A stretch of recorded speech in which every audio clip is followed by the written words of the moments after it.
At the bottom of the Gulf of Mexico, 1,000 meters below the surface, there is a pool. It has a shoreline, it has waves, it even has a current.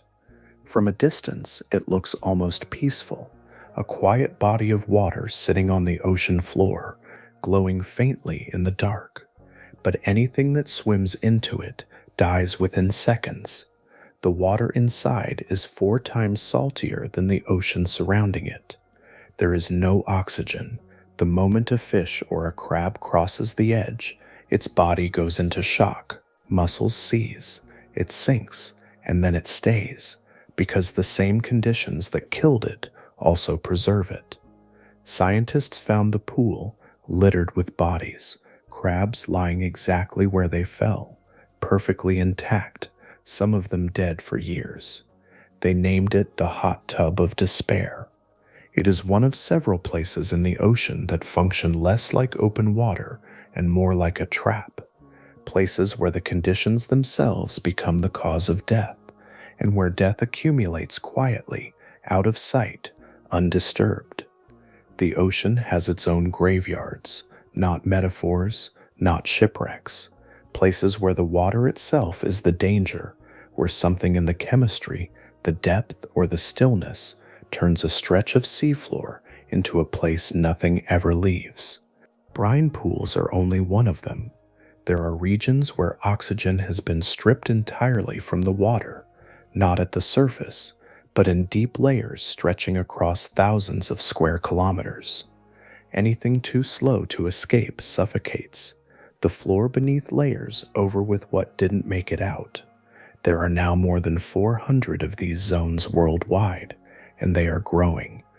There are underwater caves where everything that sinks, animals, shells, bone, is held in near-perfect stillness for centuries.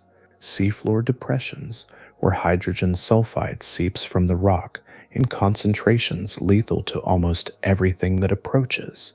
Migration corridors where whales have been dying and sinking for millions of years, their bones becoming temporary worlds for creatures that exist nowhere else on Earth. None of these places look dangerous from the outside. The water above them is ordinary. The surface gives nothing away. But down there, something is always accumulating. Tonight, we go through them, what they are, how they form, and what scientists found when they finally looked inside. If you enjoy this kind of content, a like and subscribe helps more people find it. And I'm curious, what brought you here tonight? Can't sleep, or just love this kind of thing? Let me know in the comments. Get comfortable, we're just getting started. Long before anything reaches the seafloor, it begins its descent through a column of water that is far less familiar than the land above it. From the surface, the ocean appears continuous, a single body stretching from shore to horizon, but beneath that surface, it separates into layers so distinct they function almost as different worlds, stacked one over another. Most of this vertical expanse remains unseen, its contours and boundaries inferred more often than directly observed, leaving vast regions mapped only in fragments, while distant planets carry clearer outlines than the terrain below our own waves. At around 200 meters, the last usable sunlight thins into a dim, fading glow, then disappears entirely. Below this boundary, vision as it exists at the surface no longer defines survival. The water deepens into a permanent night, where temperature, pressure, and chemistry begin to diverge sharply from anything above. Each layer settles into its own quiet balance, shaped by forces that rarely interact directly with the world of air and weather. The first of these layers, stretching from 200 to 1,000 meters, holds what little remains of light. It is not illumination in any comforting sense, but a faint residue, enough to outline movement, enough to cast shifting silhouettes. Within this dim region, vast numbers of small organisms move in a slow, synchronized rhythm tied to the cycle of day and night above, rising toward the surface under darkness, then sinking again before dawn. This movement happens daily across entire oceans, forming a migration so large it reshapes the distribution of life with each passing cycle. Deeper still, from 1,000 to 4,000 meters, the ocean settles into complete darkness.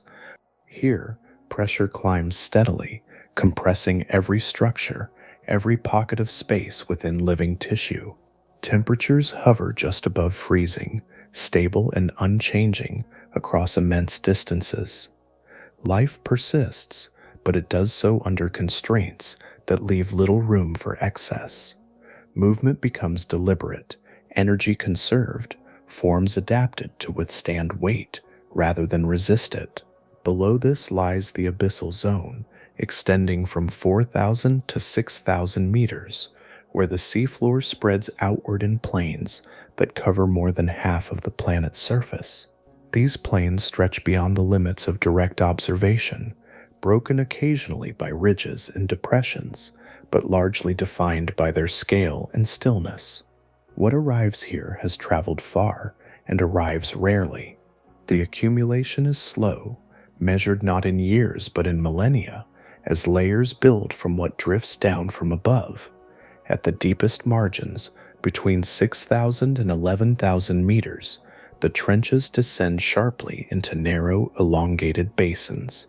Pressure here exceeds 1,000 times that at sea level, a force that reshapes materials and limits the forms life can take.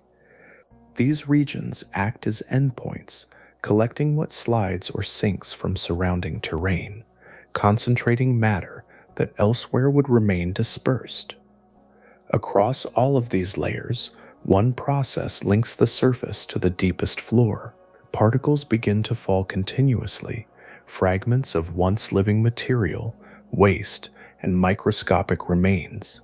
They drift downward slowly, suspended for days or weeks, passing through each layer where much of their substance is consumed, recycled, or dissolved. By the time this descent reaches the seafloor, only a small fraction remains intact, a thin delivery of organic matter that sustains life in an environment defined by scarcity. This slow, constant fall shapes everything below. It determines where organisms gather, how they grow, and how long they can persist. In a place where so little arrives, any sudden increase becomes significant, altering patterns that otherwise remain stable for centuries. The deep ocean does not rely on abundance, but on the rare moments when it briefly appears, then fades again into the long, quiet interval that follows. There are places on the seafloor where the water does not behave as a single continuous body, but separates, settling into distinct layers that refuse to mix. In these locations, the ocean holds something that resembles a second shoreline, not carved by wind or tide, but by chemistry and time, shaped over thousands of years beneath the sediment. Far below the surface, ancient deposits of salt lie buried within the Earth's crust, remnants of seas that evaporated long before the present ocean took its form. Over geological time, these deposits slowly dissolve as surrounding water seeps downward and interacts with them, creating concentrated brine that becomes heavier than the seawater above. This dense fluid does not rise or disperse. Instead, it moves gradually upward through fractures and pores in the seafloor until it reaches open depressions, where it settles and gathers, forming pools that remain distinct from the ocean around them. The water within these pools carries a salinity far beyond that of the surrounding sea, often between 3 and 8 times higher. This difference in density creates a visible boundary, a sharp dividing line, where one body of liquid rests within another. The interface can appear almost solid, a wavering surface that distorts light and motion, marking a transition that is immediate and absolute. On one side, conditions remain within the narrow limits that support life. On the other, the environment shifts so abruptly that survival is no longer possible for most organisms. These formations have been identified in only a few regions, including the Gulf of Mexico, parts of the Mediterranean Sea, and sections of the Red Sea. Each location carries its own variations, shaped by local geology and chemical composition, yet all share the same essential structure. A dense, isolated pool rests within the surrounding ocean, its edges clearly defined, its contents unmoving, except for slow internal currents driven by subtle gradients in temperature and composition. Some of these pools hold temperatures slightly higher than the surrounding deep sea, a detail that adds to the sense of separation. When remotely operated vehicles first approached one such formation, later named the Hot Tub of Despair, the imagery revealed a scene that appeared deceptively familiar. The pool lay still, its surface rippling faintly, its edges resembling a shoreline, yet the resemblance did not extend beyond appearance. The water below that boundary carried no oxygen and was saturated with compounds such as hydrogen sulfide, creating conditions that disrupt biological processes almost immediately upon contact. Inside the pool, movement ceases quickly. The density of the brine prevents mixing, so anything that enters does not disperse or drift away. Instead, it sinks directly downward, following a path determined only by gravity until it reaches the bottom. There, it remains, held in place by the stillness of the surrounding fluid.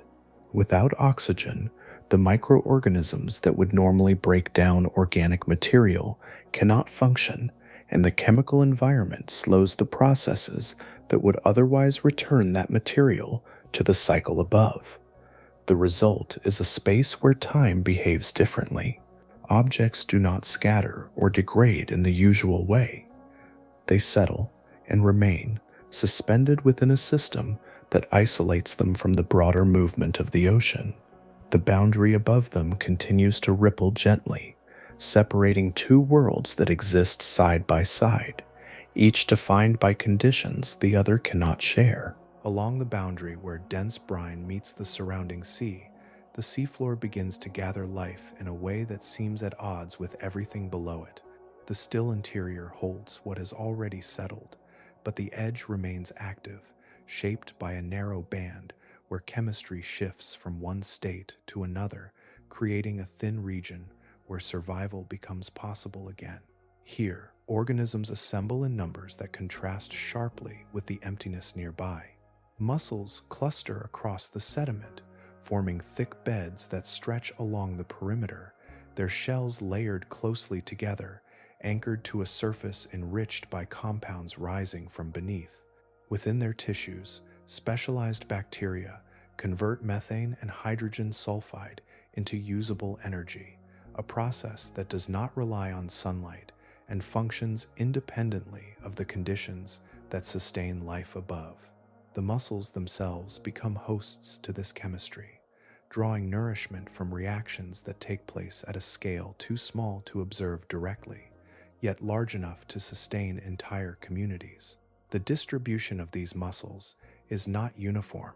Closer to the edge, where the concentration of chemicals remains strong, they grow larger and more densely packed, forming an inner ring that traces the outline of the pool with remarkable precision. Beyond that, as the gradient weakens and the influence of the brine diminishes, a second ring appears, more diffuse, where individuals are smaller and spaced farther apart. The boundary between these rings reflects subtle changes in the environment, gradients measured not in distance but in concentration, where a slight shift in chemical balance alters the conditions enough to reshape the community. Among these clusters, shrimp maintain a constant presence, suspended in the narrow space where one type of water gives way to another. Their movements are precise and controlled, timed to brief excursions across the boundary. They move inward, just far enough to seize what has been affected by the brine, then retreat immediately, returning to water that allows them to function normally. This pattern repeats continuously, a quiet exchange between two environments that exist side by side, each offering something the other cannot. Larger scavengers remain nearby, drawn by the steady availability of food. Hagfish move along the sediment, following chemical cues that lead them toward the perimeter. Crabs navigate the uneven terrain between mussel beds, while certain sharks pass through the area, their presence marked more by motion than by form in the dimness. None of these animals interact directly with the interior of the pool, yet all depend on what occurs at its boundary. The pool itself does not pursue or capture. It alters conditions in a way that leaves organisms unable to respond, and those that remain at the edge take advantage of the result. The entire system functions without coordination, yet produces a stable pattern. The brine remains contained, its contents unmoving, while the surrounding ocean continues its slow circulation. At the interface, the exchange of chemistry creates a narrow zone where energy becomes available in forms that life can use. Organisms gather there, not because of any signal or intention, but because the conditions align in a way that allows them to persist. Over time, this boundary becomes one of the most clearly defined ecological divisions on the seafloor. A few steps across it, and the environment changes completely. On one side, life arranges itself in dense, structured communities. On the other, stillness prevails. The separation remains visible, not as a barrier, but as a difference in how the same ocean can exist in two distinct states, touching without blending, each sustaining its own quiet order. Far above the stillness of the seafloor, the surface layers of the ocean are in constant motion, producing and dissolving life in cycles that rarely leave a visible trace. Yet each cycle sends something downward, a continuous release of material that begins its descent the moment it is no longer sustained. What leaves the surface does not disappear. It enters a slow passage through the depths, carried by gravity alone, moving through water that grows darker and more stable with every meter. This downward drift is composed of fragments so small they resemble dust suspended in water. Dead plankton, minute pellets, strands of mucus, and the broken remains of larger organisms gather into particles that cluster loosely as they sink. Collectively, this constant fall is known as marine snow, a term that reflects its steady, quiet motion rather than its appearance at any single moment. It does not arrive in bursts or events. It continues without pause, across every hour, across every season, across spans of time that extend far beyond observation. As these particles descend, they pass through layers where life remains active, and much of what falls is intercepted along the way. Microorganisms attach themselves to the drifting material, breaking it down and absorbing its energy. Small animals feed on it directly, consuming what they encounter before it can travel further. Larger organisms intercept the smaller ones, continuing the transfer upward even as the material itself moves downward. At each stage, the amount that remains intact becomes smaller, reduced by processes that unfold continuously throughout the descent.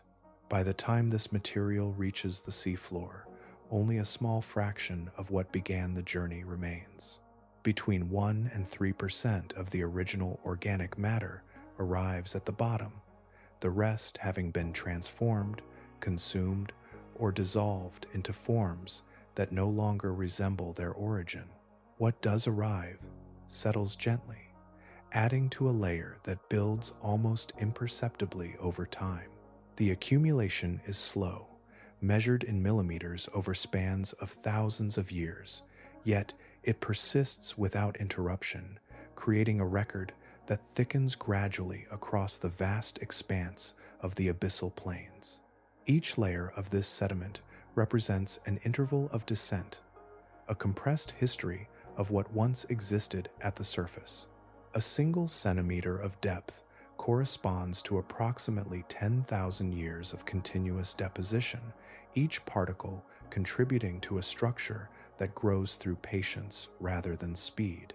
The surface of the seafloor becomes a quiet archive, composed not of single events but of countless small contributions that together form a continuous record.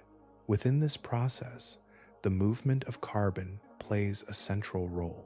The material that sinks carries with it carbon that was once part of the atmosphere, fixed into living tissue through processes occurring in sunlit waters.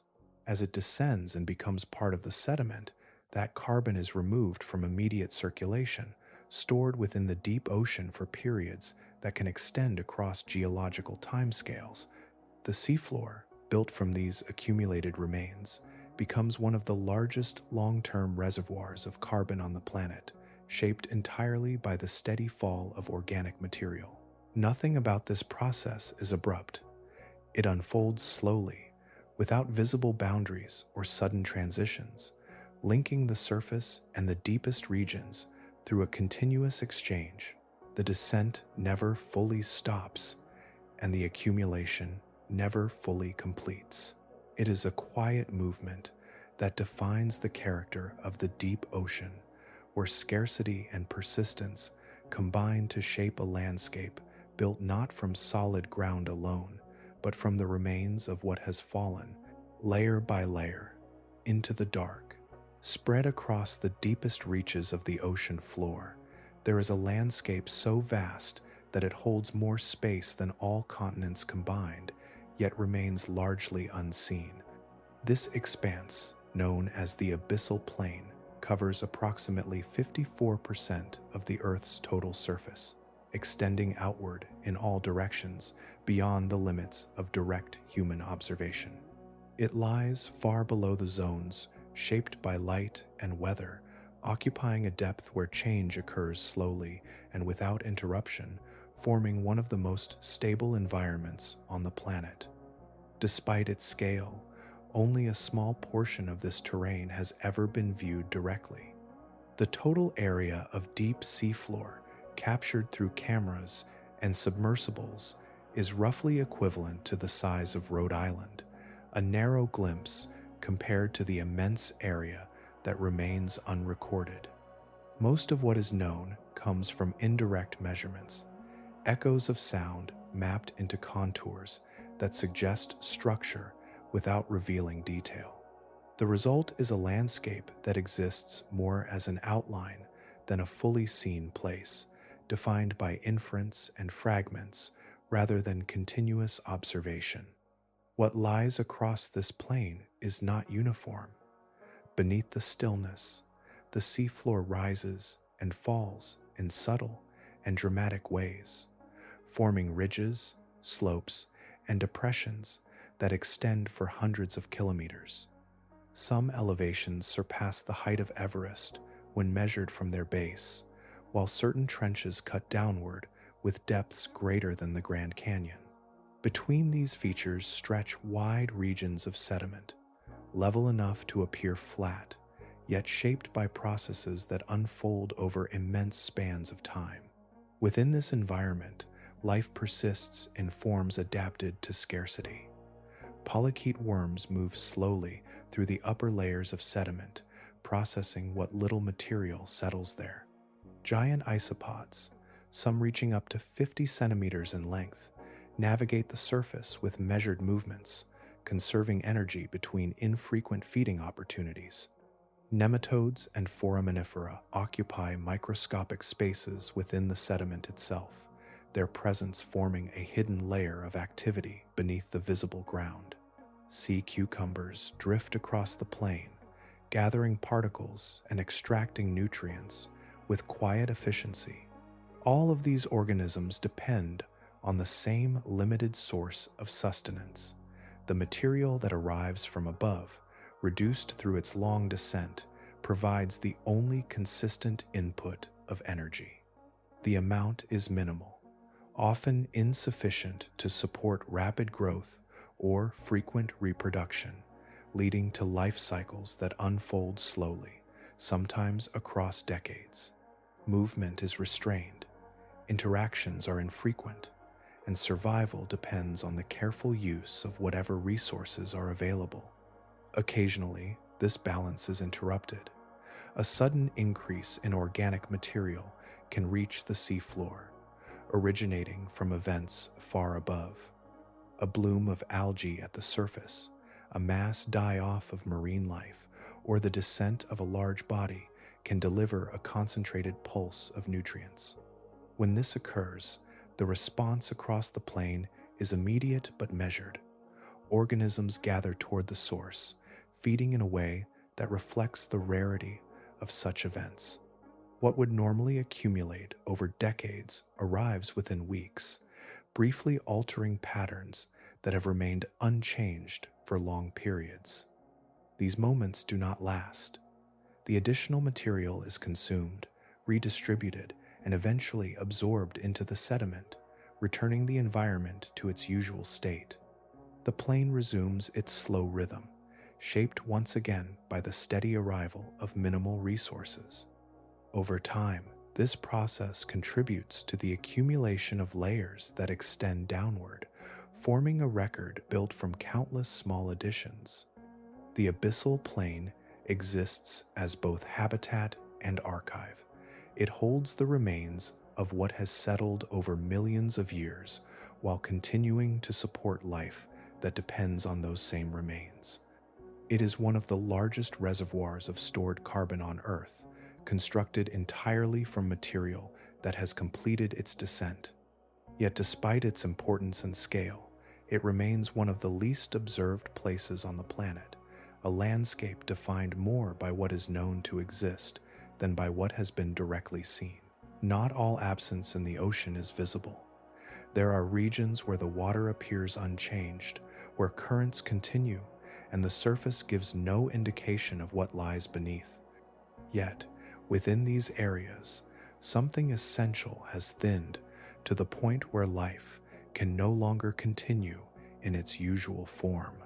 Oxygen, dissolved quietly within the water, becomes scarce, then nearly absent, leaving behind a space where movement slows and survival narrows to its limits. These regions are known as dead zones, though the name reflects an outcome rather than a boundary. Within them, oxygen levels drop so low that most marine organisms cannot sustain respiration.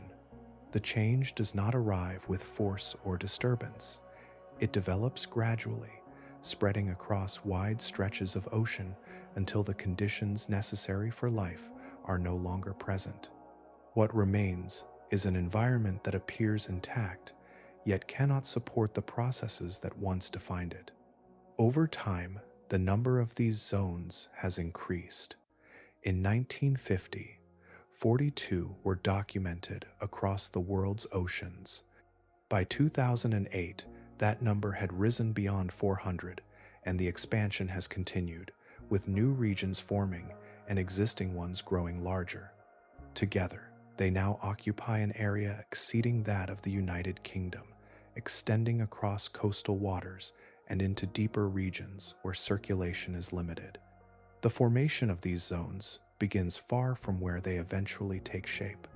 Nutrients from agricultural fertilizers enter rivers and are carried toward the sea, enriching coastal waters with compounds that stimulate rapid biological growth. Algae respond quickly, multiplying in dense blooms that spread across the surface and upper layers. For a time, this growth appears as an increase in productivity, a temporary abundance that masks what will follow.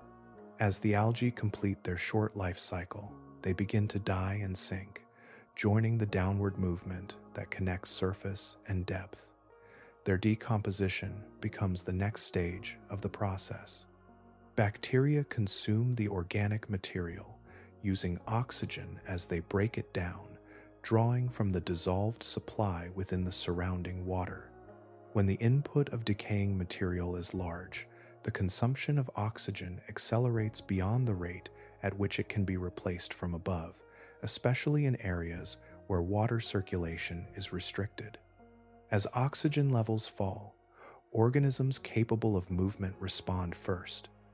Fish, crabs, and shrimp detect the change and begin to leave, moving toward areas where conditions remain within survivable limits.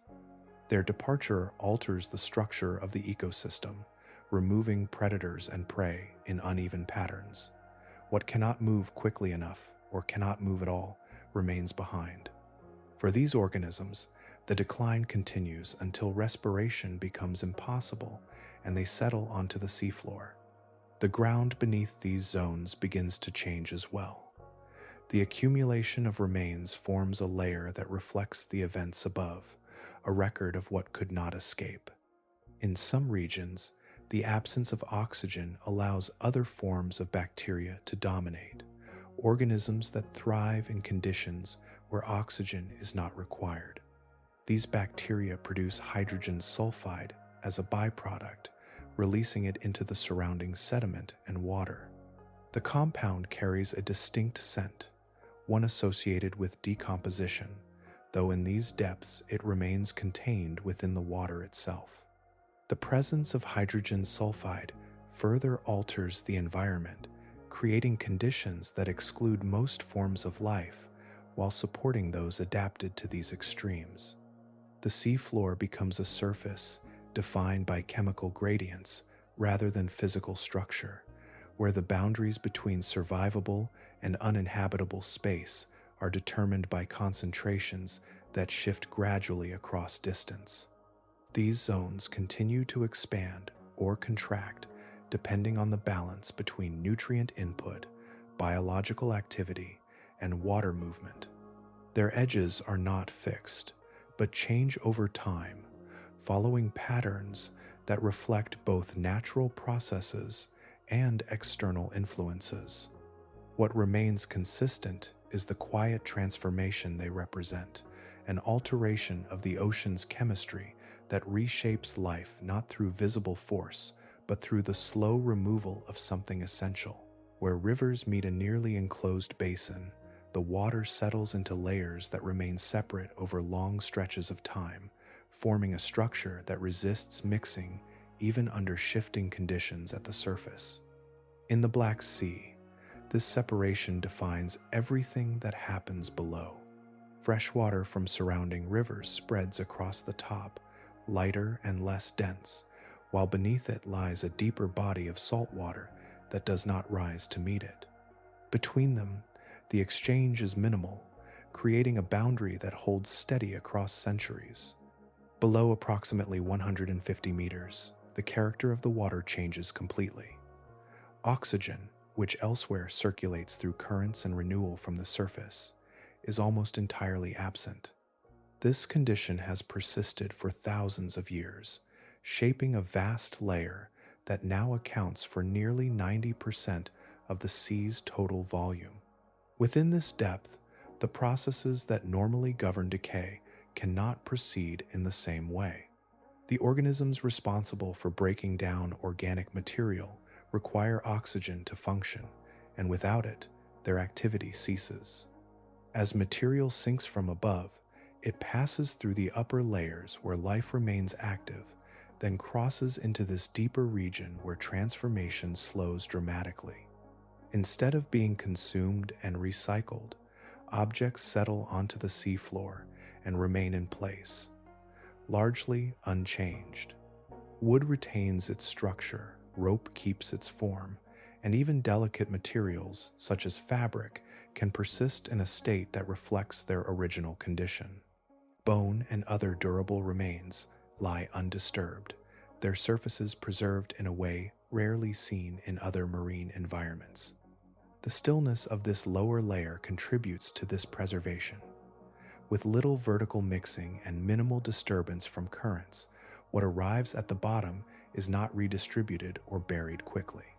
It accumulates gradually, each addition resting atop what came before, forming a sequence that extends backward through time. The sediment beneath holds these layers in place, creating a continuous record that reflects the history of everything that has entered these waters. Among the most striking examples of this preservation is a ship discovered in 2018, resting intact on the seafloor. The vessel, a Greek trading ship dating back approximately 2,400 years, retained its mast, rigging, and structural details with remarkable clarity. Individual tool marks from its construction remained visible on the wooden planks, unchanged despite the centuries that had passed. The ship had descended into an environment where decay halted, allowing it to remain as it was when it last moved across the surface. This level of preservation extends beyond singular finds. Across the deeper floor of the Black Sea, objects from different periods lie within the same environment, each representing a moment that has not been erased. The absence of oxygen prevents the usual cycle of breakdown and renewal, replacing it with a kind of suspension. What sinks becomes part of an accumulating archive, one that continues to grow as material from above enters and settles. Over millennia, this process has created a layered record that reaches far beyond human history. Natural debris, remains of organisms, and traces of human activity all contribute to a sequence that remains largely undisturbed. Each layer corresponds to a different time, preserved not through active conservation, but through the absence of the conditions that would otherwise alter it. The Black Sea, in this way, functions as a space where the passage of time is recorded without interruption. The separation of its waters maintains an environment in which change occurs slowly, if at all, allowing the past to remain present in a form that can still be observed. The deeper layers hold what has entered them, not returning it to the cycles above, but keeping it in place, where it becomes part of a continuous and expanding record shaped by stillness and depth. Beneath certain stretches of the seafloor, the ground itself releases a substance that alters the surrounding water in a way that cannot be seen from a distance, yet reshapes everything that comes into contact with it. Hydrogen sulfide emerges slowly from cracks in the rock or from sediment where organic material has been buried and transformed over long periods. In some places, this release is steady and quiet, forming a thin layer that lingers close to the bottom. In others, it gathers below the surface until pressure forces it upward, changing the water above in a sudden and concentrated surge. At the level of living cells, hydrogen sulfide interferes with a fundamental process. It prevents the use of oxygen in energy production, disrupting the mechanism that allows most organisms to sustain themselves. Even in small concentrations, measured in parts per million, it becomes lethal. The effect is not gradual adaptation or visible struggle, but a rapid collapse of function that leaves little time for response. Where these seeps remain concentrated, the seafloor reflects their presence.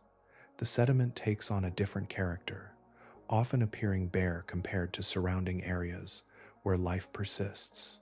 The boundary between these regions can be defined not by physical barriers, but by a shift in chemistry that determines whether organisms can exist at all. Around the edges, the remains of animals accumulate, marking the limits of survivable conditions. They lie where they reach the threshold, forming a quiet outline that traces the influence of the seep. These areas do not always remain stable. Along the coast of Namibia, hydrogen sulfide can build beneath the seafloor over time, trapped within layers of sediment enriched by organic matter.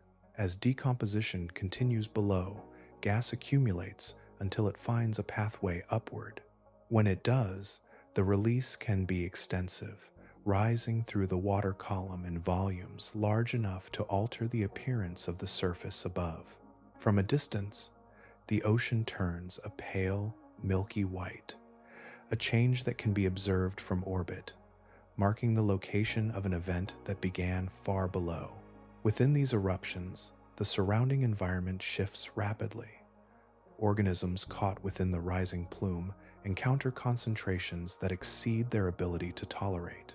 Movement becomes limited, and the water itself carries the compound through the area, extending its reach beyond the initial source.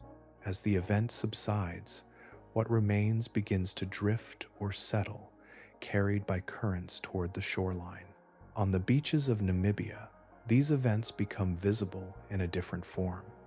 Fish and other marine life wash ashore in large numbers, forming continuous stretches that extend for kilometers.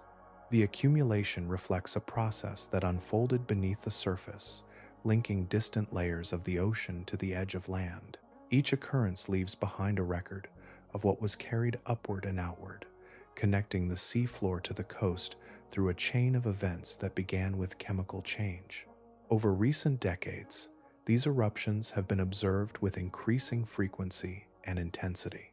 Warmer ocean temperatures influence the balance of processes within the water and sediment, affecting how organic material decomposes and how gases accumulate. As these conditions shift, the likelihood of large releases appears to grow, altering patterns that once remained more stable. The seafloor in these regions continues to emit hydrogen sulfide, sometimes quietly, sometimes in bursts that reach the surface.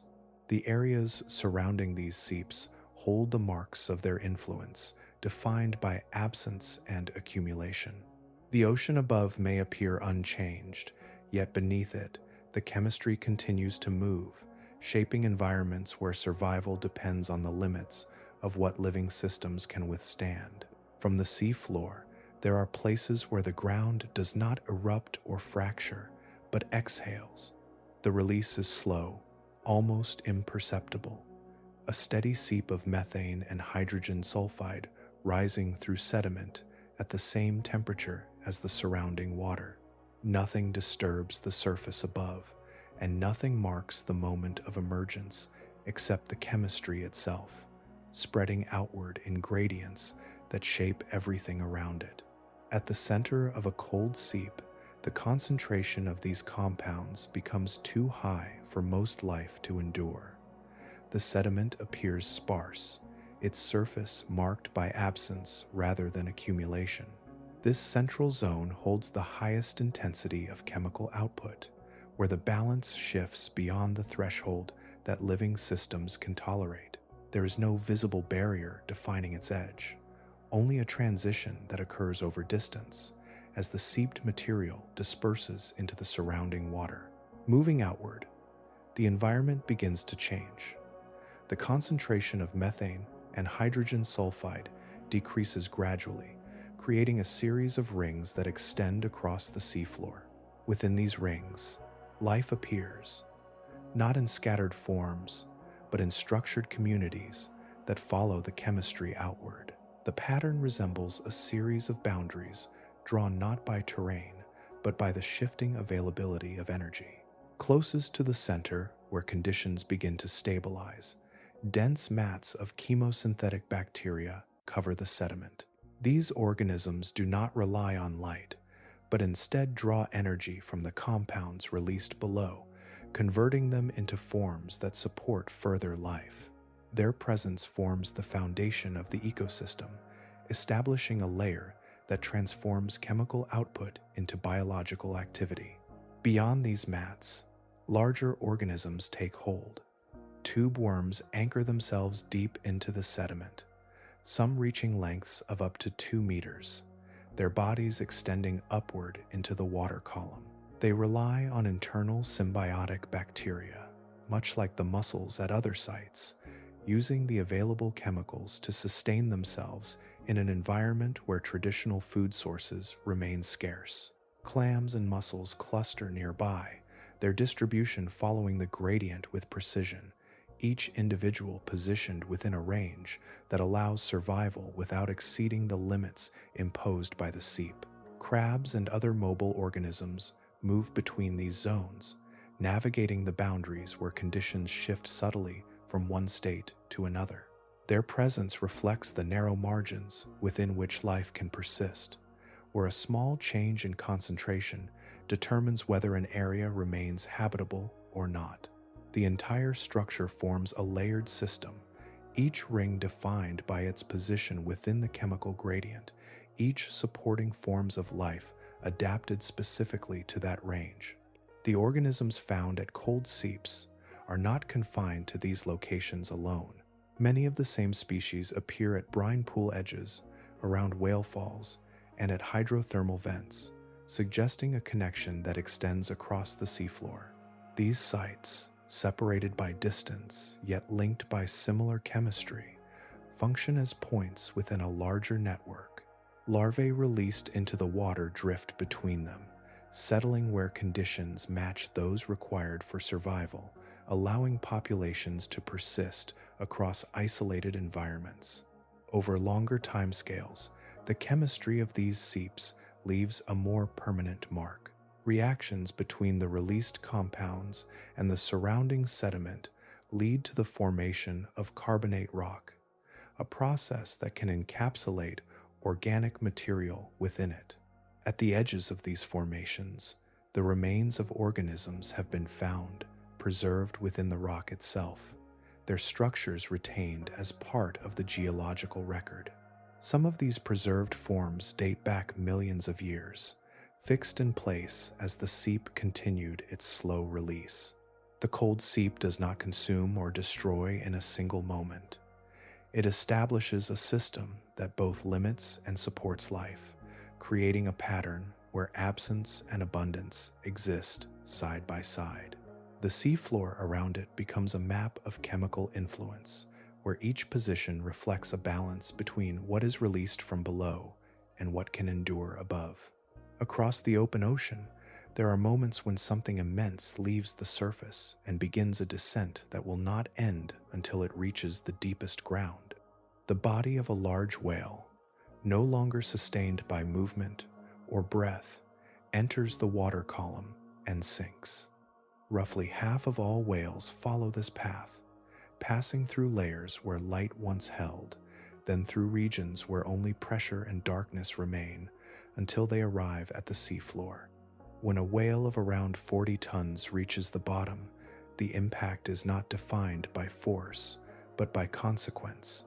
The surrounding environment, usually shaped by scarcity and slow accumulation, suddenly receives an amount of organic material that would otherwise take decades to arrive. The body settles, and almost immediately, the first stage begins. Within hours, scavengers gather. Hagfish move along the sediment, guided by chemical traces carried through the water. Sleeper sharks approach from distances measured in kilometers, their movements steady and deliberate. Rat-tail fish join the assembly, each drawn by the same signal. Together, they begin to remove soft tissue, working continuously over days and weeks. The process is methodical, with little wasted movement. Over the course of months, the mass of the whale is reduced, leaving behind a framework of bone that marks the transition into the next phase. As the larger scavengers disperse, the surrounding sediment begins to change. Nutrients released during the initial stage seep into the ground, altering its composition. Smaller organisms arrive, colonizing the enriched area. Worms extend through the sediment. Crustaceans move across the surface, and mollusks settle into the newly available space. This enrichment stage persists for several years, during which the site supports a level of activity far beyond what the surrounding plain can sustain. The influence extends outward, creating a zone where life gathers in response to the concentration of resources. Beneath this activity, a slower transformation continues within the bones themselves. The interior still holds lipids and organic compounds, protected from immediate consumption. Bacteria begin to break down these materials, producing hydrogen sulfide as a byproduct. As this compound diffuses outward, it establishes conditions similar to those found at cold seeps and other chemically driven environments. The skeleton becomes a source of energy, not through remaining tissue, but through the reactions taking place within its structure. During this stage, which can last up to 100 years, new forms of life establish themselves.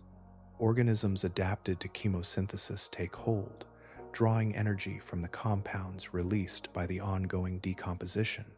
The bones act as a foundation, supporting communities that resemble those found in entirely different parts of the seafloor, yet are sustained here by the remnants of a single organism. The transformation is gradual, shifting from one form of ecosystem to another without clear boundaries between them. Across the global ocean, this process repeats in many locations. Scientists estimate that approximately 690,000 whale carcasses currently rest on the sea floor, each in a different stage of decomposition. Along migration routes, they are spaced at intervals of roughly 12 kilometers, forming a dispersed pattern that extends across vast distances. Though separated by space, these sites share common characteristics, creating points of similarity within an otherwise varied environment. The presence of these sites establishes a form of continuity across the deep ocean. Organisms capable of existing within these conditions release larvae that drift through the water, settling where similar environments appear. In this way, each whale fall contributes to a network that connects distant regions, allowing life adapted to these specific conditions to persist over time. What begins as the descent of a single body becomes a sequence of changes that extend far beyond its original form. The whale does not simply arrive at the seafloor, it becomes a structure, then a source, then a foundation for systems that continue long after the initial event has passed. Within the framework of bone left behind on the seafloor, there are forms of life that do not arrive during the first stages of consumption, but much later, when what remains appears inert and unchanging. These organisms do not move across the surface in search of soft tissue. They enter the structure itself, transforming what seems permanent into something that can be used again. In 2002, while examining a whale skeleton resting off the coast of California, scientists observed small, filament-like organisms extending from within the bone. They were not attached in the usual sense, nor were they feeding on any visible surface material. Instead, they appeared to be embedded, their bodies anchored inside the skeleton. These organisms were later named osedacs, a term derived from Latin meaning bone-devourer, though they are more commonly referred to as zombie worms, a name reflecting both their behavior and their unusual biology. Unlike most animals, they possess no mouth, no stomach, and no digestive system in the conventional sense. There is no opening through which food is taken in, and no internal tract through which it is processed. Instead, they extend root-like structures into the bone itself. These tendrils penetrate the outer layers, reaching into spaces where organic compounds remain locked within the mineral matrix. From their surface, the worms release acids that dissolve portions of the bone, freeing fats and proteins that would otherwise remain inaccessible. Along these routes, colonies of symbiotic bacteria carry out the next stage. The bacteria break down the released compounds, converting them into forms that the worm can absorb directly through its tissues. The process occurs entirely within this hidden interface between organism and substrate, a system that operates without the structures typically associated with feeding. Despite continued study, many aspects of this relationship remain unresolved, particularly the precise mechanisms by which nutrients are transferred and regulated. The internal structure of these worms reveals further departures from familiar forms. The visible portion, extending outward from the bone, belongs to the female. Within her body reside the males, reduced to microscopic size and living entirely within her tissues. Observations have recorded more than 100 individuals within a single female, each contributing to reproduction without ever existing independently in the surrounding environment. This arrangement ensures continuity within a space where external encounters are limited by both distance and conditions. Over time, Osedacs have been identified in a range of contexts beyond whale skeletons. They have been found inhabiting the bones of fish, within fossils of ancient marine reptiles, and even on the remains of terrestrial animals that entered the ocean through human activity. Their presence across such varied substrates indicates a lineage that extends far into the past. Evidence suggests that they have been active for at least 100 million years, long before whales became part of the marine ecosystem, consuming the remains of organisms that no longer exist. Their role within these environments connects directly to the larger systems established by falling bodies. By accessing nutrients within bone, they extend the period during which a single event continues to influence its surroundings. What appears to be the final stage of decomposition becomes another phase, one that releases additional compounds back into the environment and supports further cycles of activity. More recently, observations have suggested a change in this process. In 2025, researchers placed whale bones on the seafloor within a region of the Pacific and monitored them over a period of 10 years. During that time, no Osedacs were observed colonizing the remains.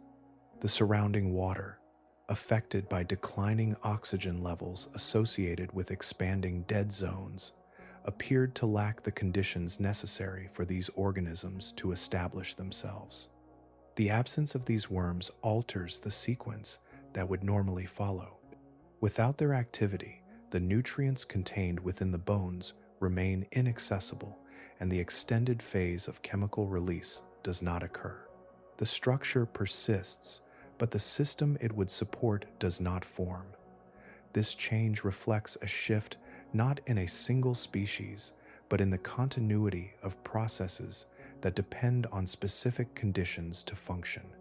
Within the quiet remains of bone, the presence or absence of these organisms marks a difference that extends beyond the individual structure. It defines whether a final stage unfolds or remains incomplete, leaving the material in a state that no longer connects to what would have followed. Beneath the forests of the Yucatan Peninsula, the ground opens into shafts that descend into water held within limestone, forming a network of submerged chambers that extend far beyond what can be seen from the surface.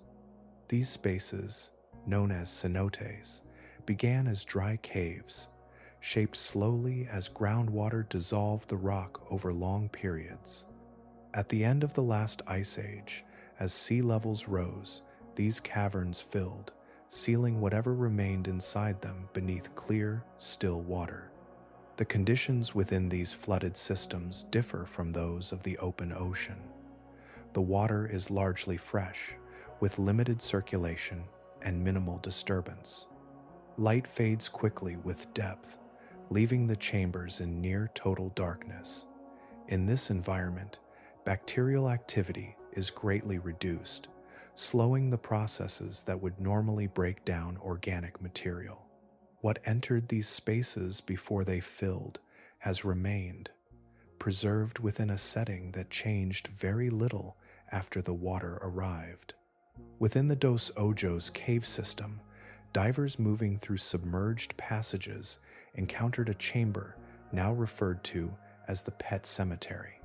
The floor of this space is layered with bones belonging to animals that no longer exist in the region. Tapirs, prehistoric camels, giant ground sloths, and other species lie across the sediment, their remains positioned where they came to rest. The arrangement suggests a time before the caves filled, when these animals entered the dry chambers and were unable to leave. When the water rose, their remains were sealed in place, held in an environment that preserved their form across thousands of years. Closer examination of these bones reveals additional details. Some surfaces carry marks consistent with stone tools, indicating that humans were present in or near these caves before they became submerged. The cuts reflect actions that occurred before the transition from dry cavern to underwater chamber, suggesting that these spaces were once part of a landscape where both animals and humans moved freely. The flooding did not erase these traces, but preserved them, maintaining evidence of interactions that would otherwise have been lost. Human remains have also been found within these systems, distributed across different contexts. Some appear to have been placed deliberately, arranged in ways that suggest ritual activity, while others seem to reflect more practical actions, such as the disposal of bodies beyond the boundaries of habitation. In certain cases, these remains may be linked to periods of disease when communities sought to isolate the dead. Once the caves filled, these individuals remained where they had been left, their presence becoming part of the submerged record. The preservation extends beyond skeletal material. Within the chambers, traces of human activity remain intact, including charcoal from fires that once burned in the dry air, fragments of wooden tools, and remnants of fabric.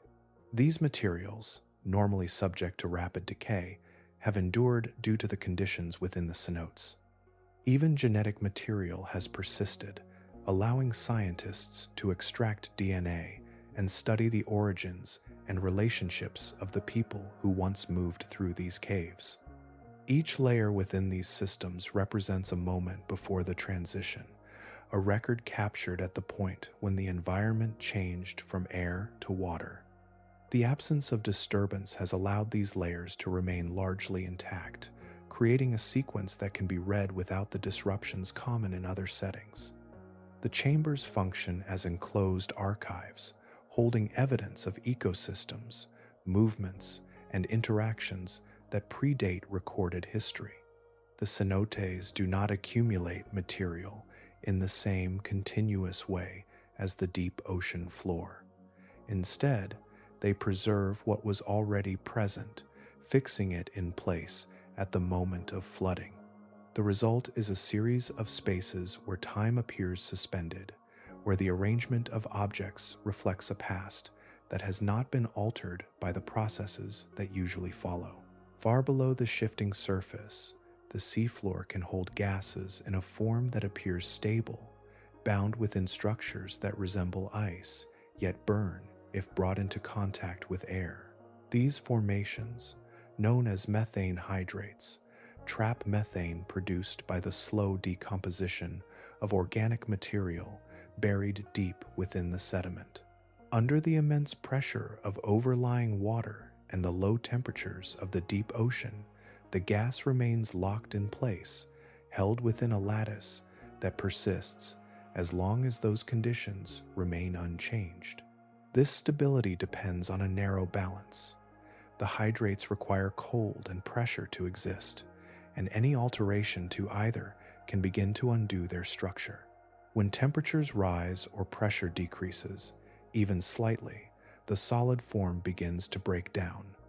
Methane is released, expanding as it shifts from its compressed state within the hydrate into free gas.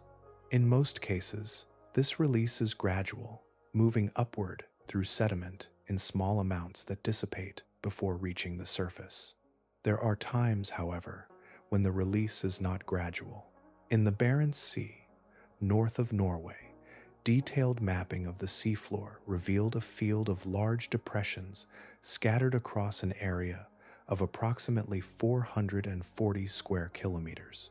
More than 100 craters were identified, some reaching up to 1 kilometer in diameter and 30 meters in depth. Their size and distribution suggested a process that had acted with force, altering the seabed in a way that could not be attributed to slow accumulation or erosion. These craters formed around 11,600 years ago, during a period when the last ice age was ending. As massive ice sheets retreated, the weight they exerted on the seafloor decreased. This reduction in pressure altered the conditions that had kept the methane hydrates stable.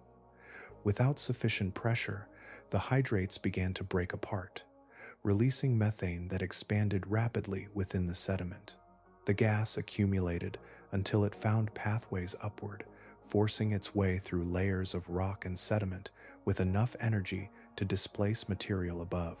The release did not occur as a single event, but as a series of eruptions across the region. Each eruption displaced sediment and fractured the underlying rock, creating depressions that remain visible today. The force involved has been compared to the sudden release of pressure from numerous confined spaces, each opening in rapid succession. What had been stable for thousands of years transformed within a relatively short period, leaving a landscape marked by these large cavities. The areas surrounding these craters have not returned to complete stillness. Methane continues to move upward through the seafloor, emerging at numerous points across the same region. More than 600 active seeps have been identified, each releasing gas in smaller, continuous flows. These seeps maintain a connection between the deeper layers where methane forms and the overlying water, extending the influence of processes that began long before the present.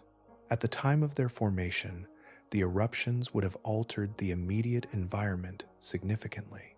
Any organisms present above the release points would have been affected by the sudden displacement of sediment and the rapid change in chemical conditions. The craters themselves remain as records of those events, fixed features that indicate where the seafloor underwent abrupt transformation. In the present, the conditions that once led to these formations are being approached again in parts of the Arctic. As ocean temperatures rise, the balance that maintains methane hydrates is gradually shifting. The changes are not uniform, and many hydrates remain stable, but the potential for destabilization increases as warming continues. The seafloor holds these structures quietly, yet the processes that govern them remain sensitive to shifts in temperature and pressure.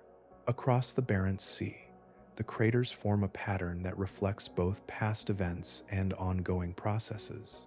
They mark locations where the ground released what it had contained, leaving behind depressions that persist long after the initial force has dissipated.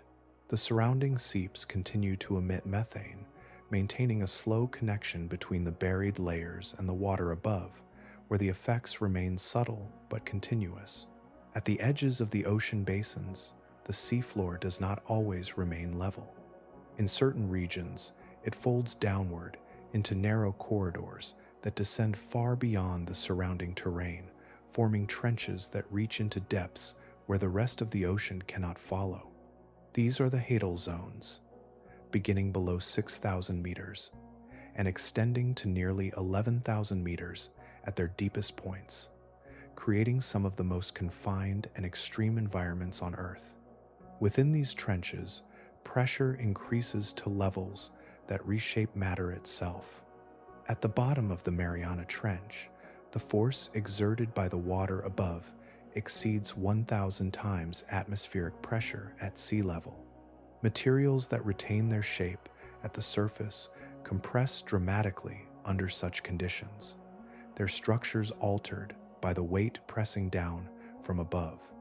For living organisms, survival requires adaptations that maintain internal balance against this constant force, allowing biological processes to continue within a space that would otherwise collapse them. The structure of these trenches influences how material moves within them. Their steep walls act as pathways along which sediment and organic matter descend from the surrounding abyssal plains. Over time, particles that would otherwise remain dispersed slide downward, accumulating at the base. This process creates a concentration of material that contrasts with the relative scarcity found on the flatter regions above. In this way, the deepest parts of the ocean become areas where resources gather, forming a foundation for life that would not be possible if the material remained spread across wider distances. Within this environment, organisms have adapted to take advantage of what collects there. Amphipods, small crustaceans that exist in many marine settings, are found in large numbers within hadal trenches. Some individuals reach lengths of up to 34 centimeters, significantly larger than their counterparts in shallower waters. Their size reflects the availability of concentrated organic matter, allowing them to grow in a way that would not be supported in more limited conditions. They move across the sediment, feeding on what has accumulated, their presence forming a visible component of the ecosystem at these depths. The materials that reach the trenches are not limited to natural sources. As particles descend through the water column, they carry with them substances introduced at the surface. In recent observations, scientists deploying traps into the Challenger deep-retrieved organisms whose digestive systems contained microplastics.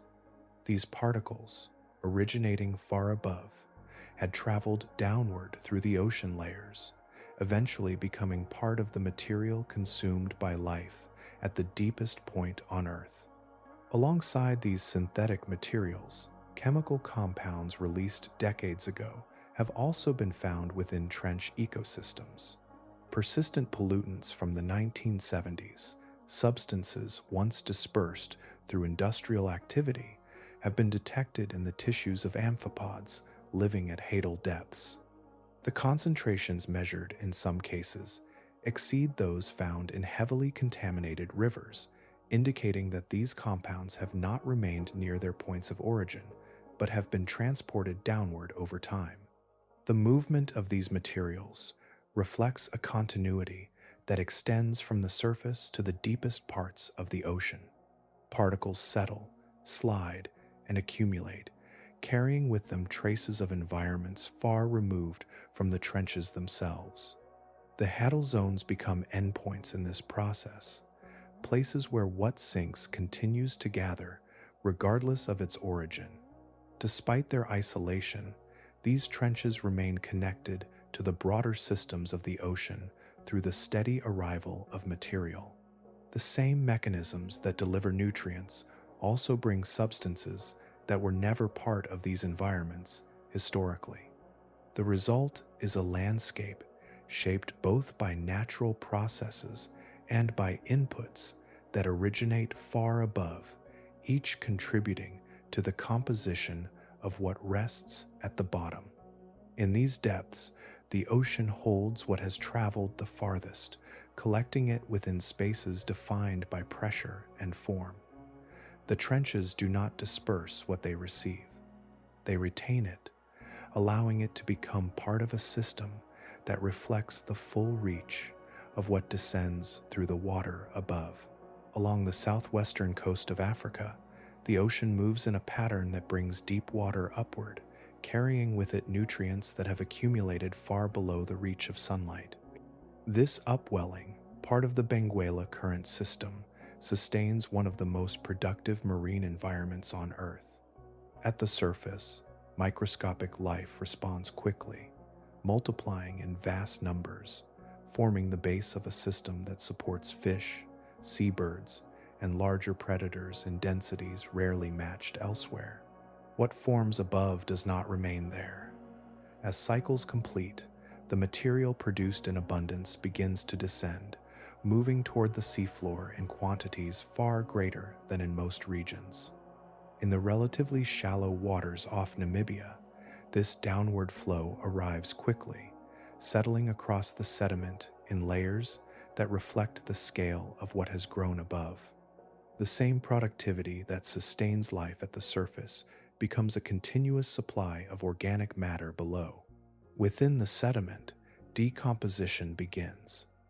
Bacteria break down the accumulated material, consuming oxygen from the surrounding water as they do so. When the input is large enough, the rate of oxygen use exceeds the rate at which it can be replenished. The water above the seafloor becomes depleted, and the sediment itself shifts toward conditions where oxygen is no longer present.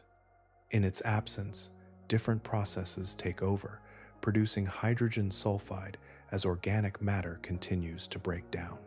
This compound does not always remain contained. Over time, it can accumulate beneath the surface, trapped within layers of sediment that restrict its movement. As pressure builds, the system reaches a point where the gas forces its way upward, not gradually, but in a sudden release. The eruption moves through the water column, carrying hydrogen sulfide into the surrounding environment, altering the chemistry of the water across a broad area. From above, these events can be observed as changes in the color of the ocean surface.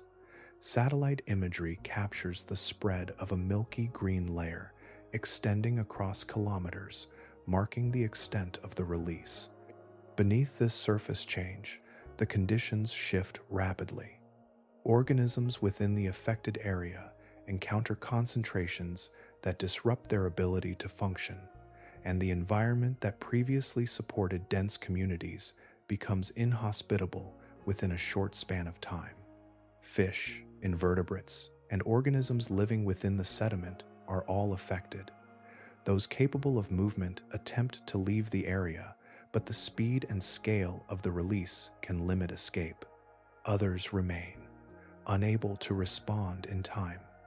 As the event subsides, the remains begin to move with the currents, carried toward the coastline.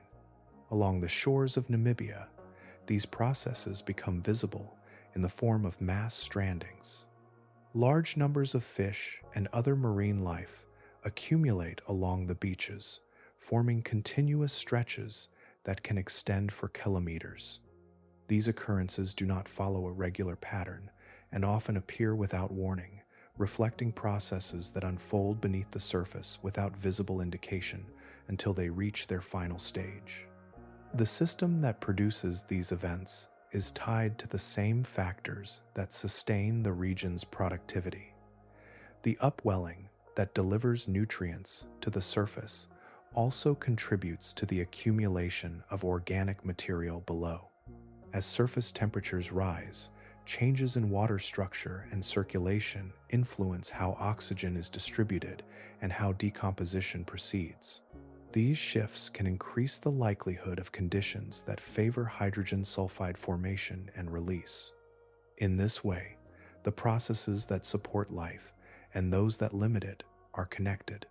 The abundance above leads to accumulation below, and the breakdown of that accumulation alters the environment in ways that can reverse the initial conditions.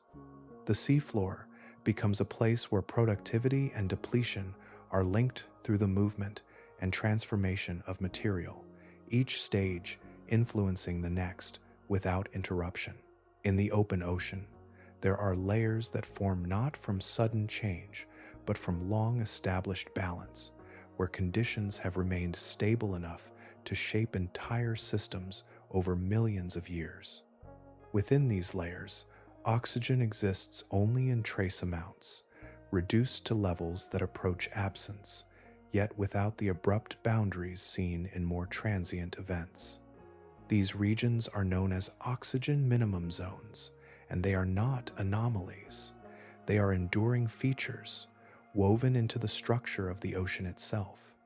One of the most extensive examples lies within the Arabian Sea, where a band of water several hundred meters thick stretches across a vast portion of the Indian Ocean. Within this layer, oxygen levels drop so low that only a narrow range of organisms can persist.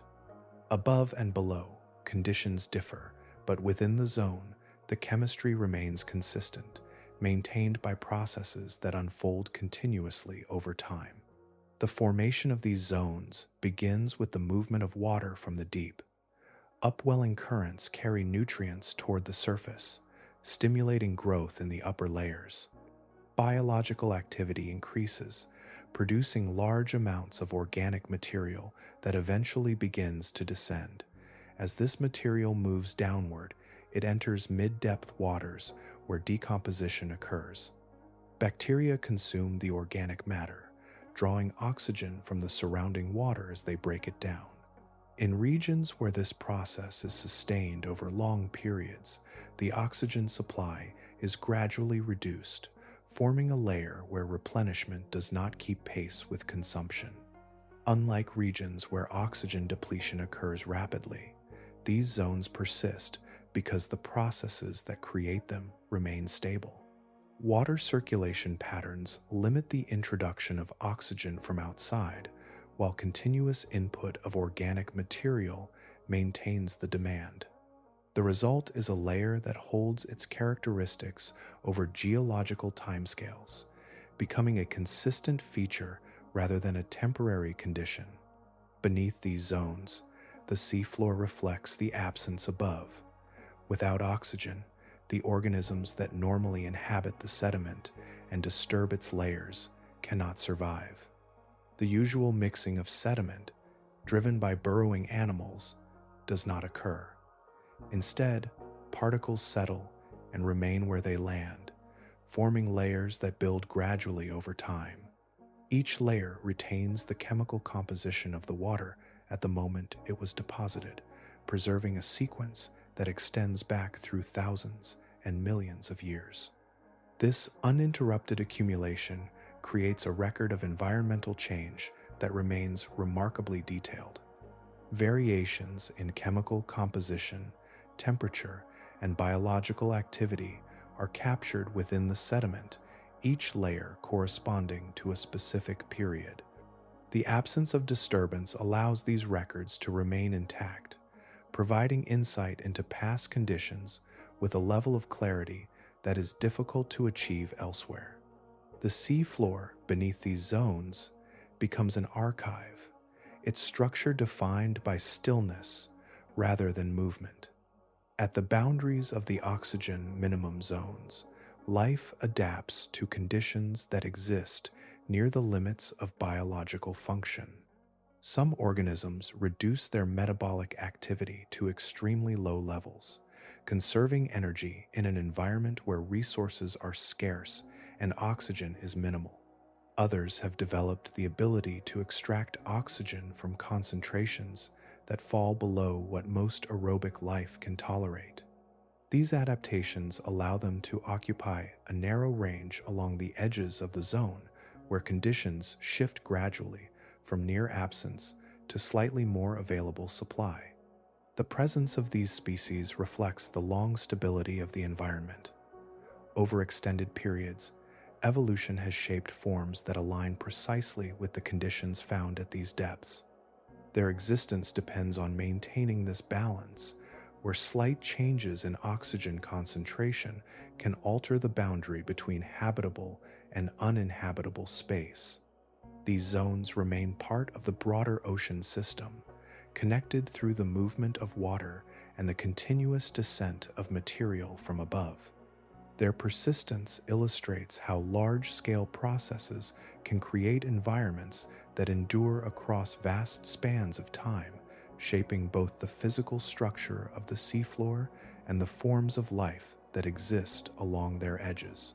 On a slope of volcanic rock rising from the deep Pacific, there is a place where the seafloor carries a faint warmth, subtle but constant, seeping through fractures that connect the surface to processes far below. The temperature difference is slight, yet enough to alter the conditions of the surrounding water, creating a narrow region where development proceeds at a different pace than the colder environment beyond. In 2018, while surveying the Davidson Seamount off the coast of California, researchers observed an arrangement that did not align with existing expectations. Female octopuses were gathered across the rocky surface in large numbers, each positioned close to the substrate, their bodies oriented around clusters of eggs. More than 1,000 individuals were present, distributed across the site with a density rarely seen in such depths. The formation appeared structured, not random, suggesting a shared response to the conditions provided by the seafloor. When the site was revisited in 2023, the number had increased to over 6,000. The aggregation extended further across the slope, becoming the largest recorded concentration of octopuses, exceeding previous observations by a substantial margin. Each individual occupied a small space attached to the rock, remaining in place over extended periods as the eggs developed beneath their care. The source of this concentration lies in the thermal properties of the site. Hydrothermal seepage warms the rock, raising the temperature just enough to influence biological processes. In colder conditions, the development of octopus eggs can take several years, with growth proceeding slowly in the absence of external energy input. At this location, the added warmth accelerates development, reducing the time required for the embryos to mature. The change is not dramatic, but sufficient to shift the balance, making this environment favorable for brooding. The behavior of the females follows a pattern that remains consistent across environments. Once eggs are laid, the female remains with them, maintaining their position and condition until they hatch. During this period, feeding ceases and energy reserves are gradually depleted. After the eggs hatch, the female does not recover. The end of the reproductive cycle leads directly to death, a sequence that occurs regardless of location. At this site, the outcome of that cycle becomes visible on a larger scale. As thousands of females complete the process, their bodies accumulate across the seafloor, resting near the locations where the eggs have hatched. The remains do not persist for long in an unchanged state. Surrounding organisms respond quickly, drawn by the presence of organic material in an environment where such input is limited. The bodies are consumed, redistributed, and incorporated into the surrounding system. This input creates a concentrated release of nutrients that contrasts with the usual conditions of the deep ocean. The material becomes available at the same moment that a new generation emerges, linking the end of one cycle directly to the beginning of another. The seafloor at this location supports both processes simultaneously, with development and decomposition occurring side by side. The aggregation forms a system defined by repetition. Each generation returns to the same conditions, occupying the same spaces, contributing to a cycle that continues without interruption. The warm rock remains constant, providing the conditions that initiate the process, while the organisms move through stages that begin and end within the same confined area. The site functions as both a place of origin and a place of accumulation. It holds the presence of new life developing within the protection of the eggs and the remains of those that ensured that development could occur. The two states exist together, not separated by time or distance, but connected within a single environment shaped by subtle differences in temperature and chemistry. Light in the deep ocean does not arrive from above, but from within the organisms that inhabit it, appearing in brief pulses that form and vanish without altering the surrounding darkness. Across this environment, an estimated 76% of species are capable of producing their own illumination, making it the most widespread form of light in a place where sunlight does not reach. The effect is not continuous or uniform. It appears in fragments, scattered through the water column and along the seafloor, each instance tied to a specific moment or interaction. The functions of this light vary, though many are connected to encounters between organisms. Some species draw others closer by emitting a steady glow, guiding movement toward a point that offers no return. Anglerfish extend a luminous structure from their bodies, holding it in the water as a signal that resembles something familiar to nearby prey. When approached, the distance closes, and the interaction concludes quickly, leaving no visible trace except the absence that follows. Other organisms produce light in response to sudden movement, releasing brief flashes that disrupt the perception of predators. The emission may occur as a burst that surrounds the body, or as a trail that lingers for a moment before fading. In some cases, the light serves as a warning, a signal that indicates the presence of a defense or an unsuitable target. These interactions unfold continuously, each event brief, each light returning the environment to darkness once it ends. Among these uses, there is another source of illumination, one that emerges not from living movement, but from the process that follows it. Certain bacteria that colonize organic material on the seafloor possess the ability to produce light as they metabolize the compounds available to them. When these bacteria settle onto decomposing matter, their activity generates a faint glow, subtle and persistent, marking the presence of transformation taking place within the sediment. This illumination does not spread widely. It remains close to the surface of the material, outlining forms that would otherwise remain unseen. The glow is steady rather than pulsed, reflecting a process that continues without interruption.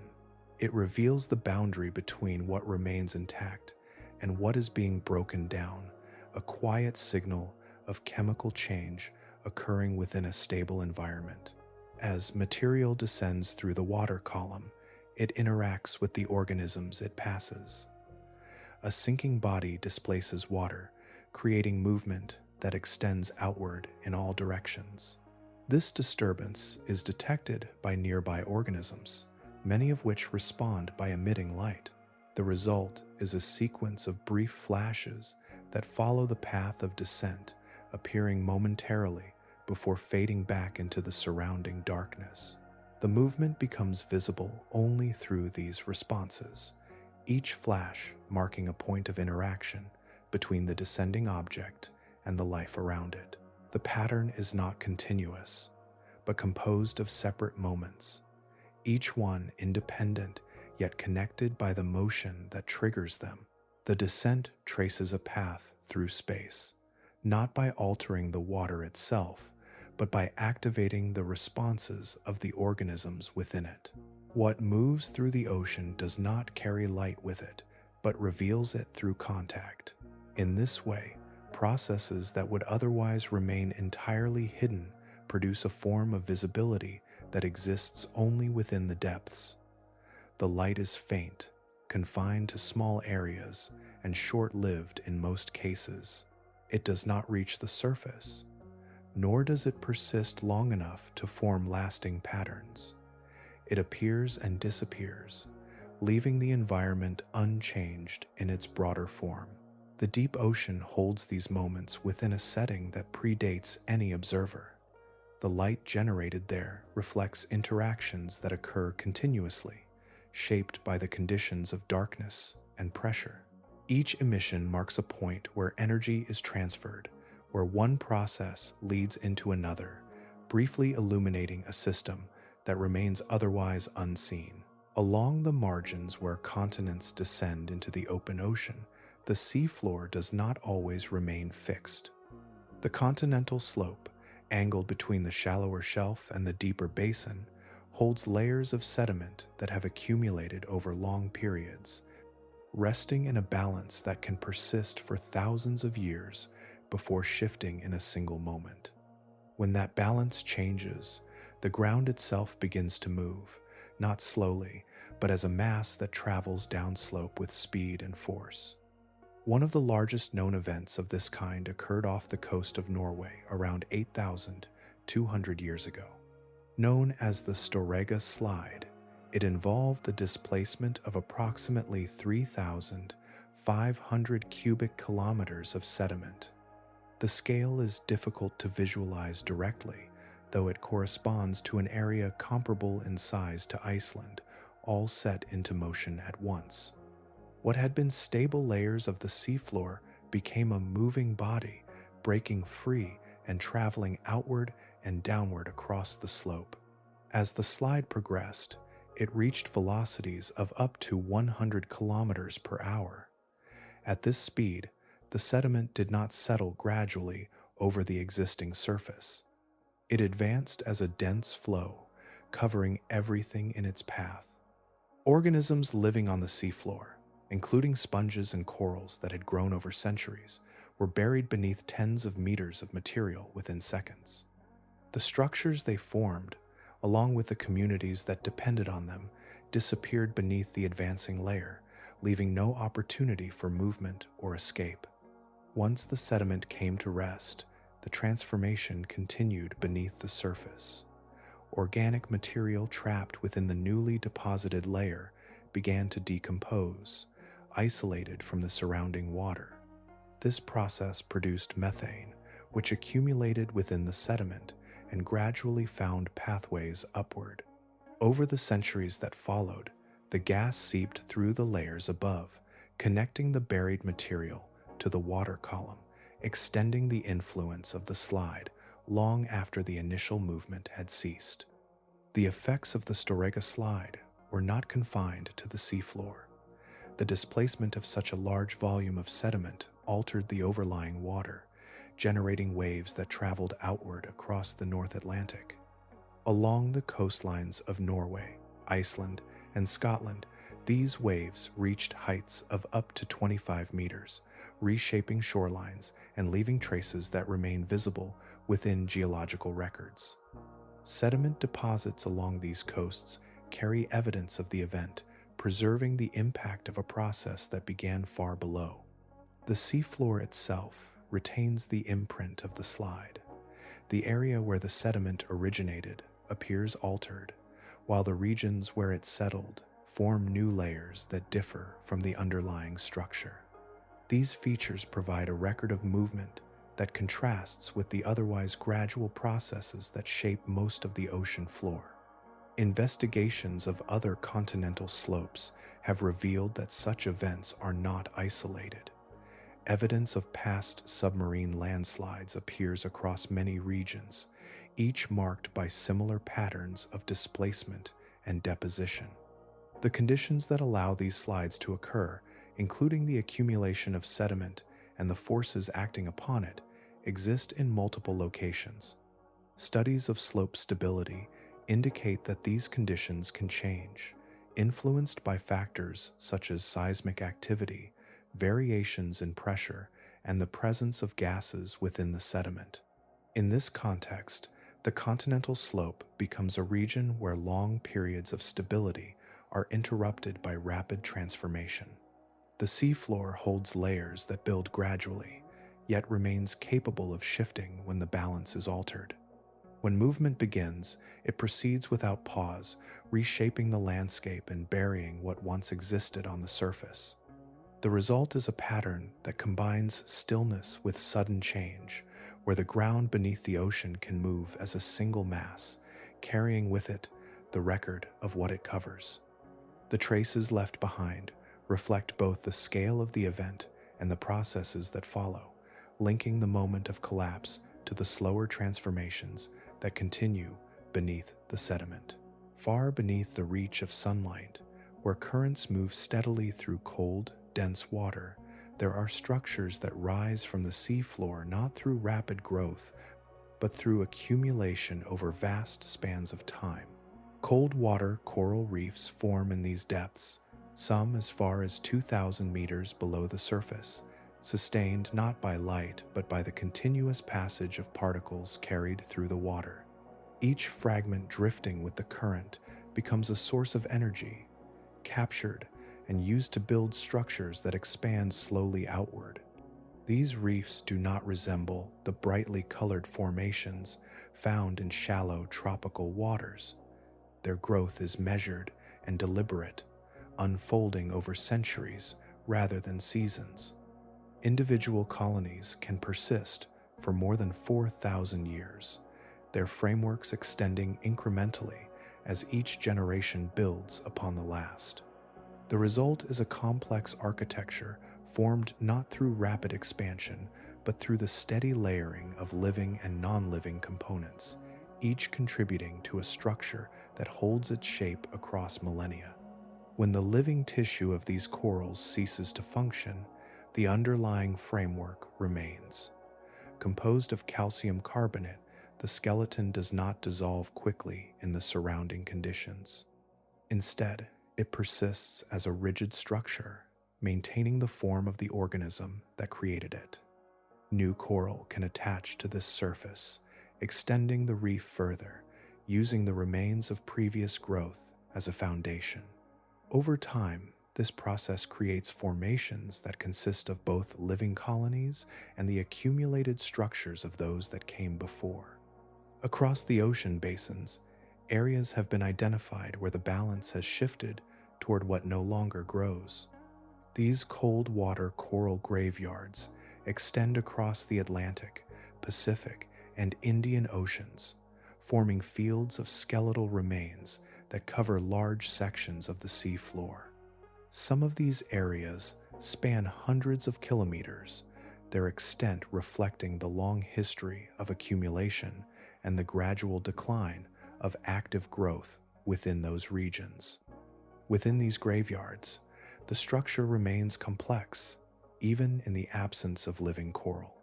The skeletons retain their branching forms, creating spaces that continue to influence water flow and provide surfaces for other organisms. The environment does not become empty, but changes in composition, with the ratio of living to non-living material shifting over time.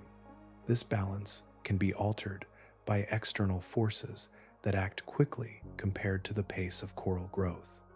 Bottom trawling, which involves dragging heavy equipment across the seafloor, can pass through these areas in a single movement. The structures that took thousands of years to form are not flexible under such force. They break, collapse, and are reduced to fragments that settle across the sediment. The complexity of the reef is lost in moments, replaced by a field of broken material that no longer supports the same range of interactions. Recovery in these environments is limited by the rate at which new growth can occur.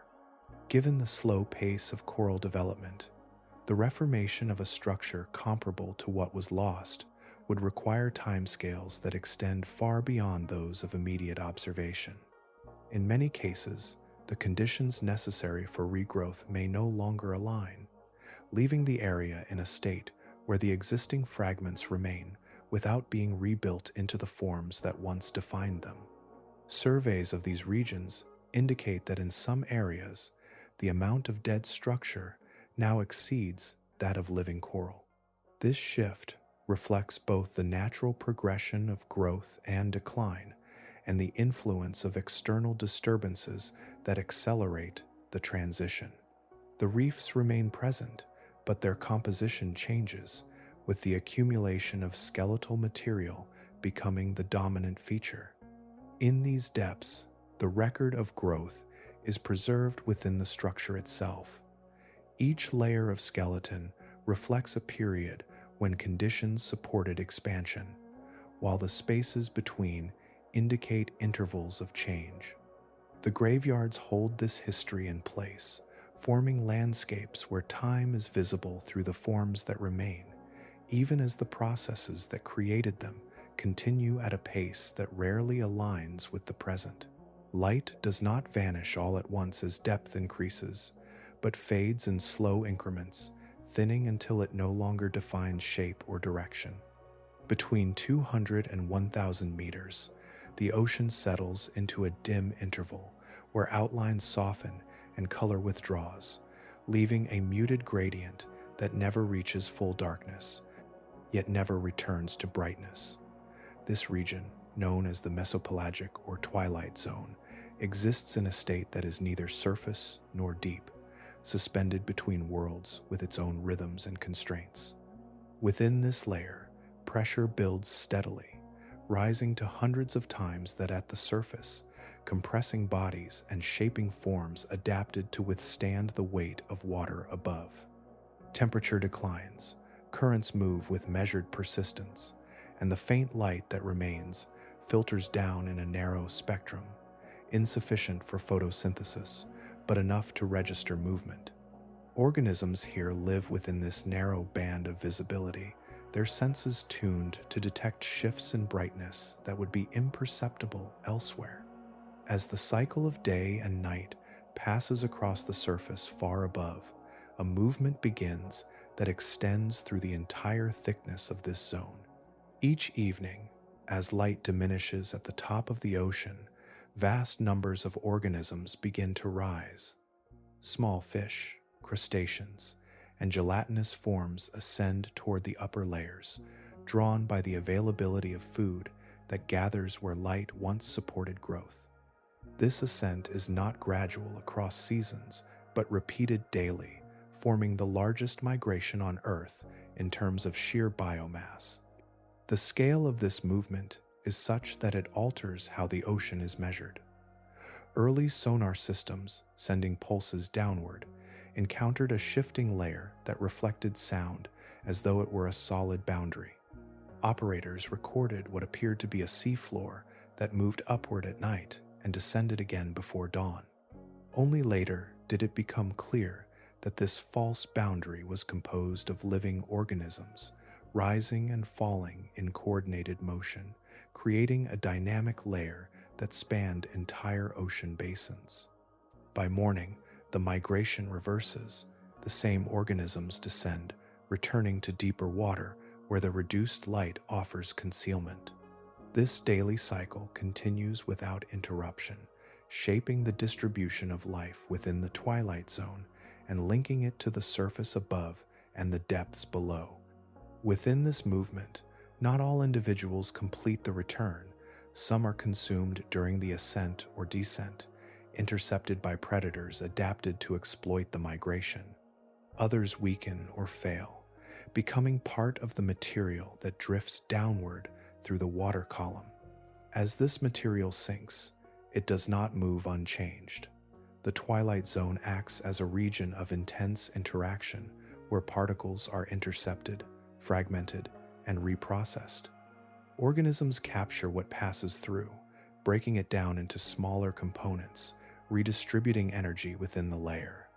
Much of what begins its descent from above is altered here, transformed before it can continue deeper.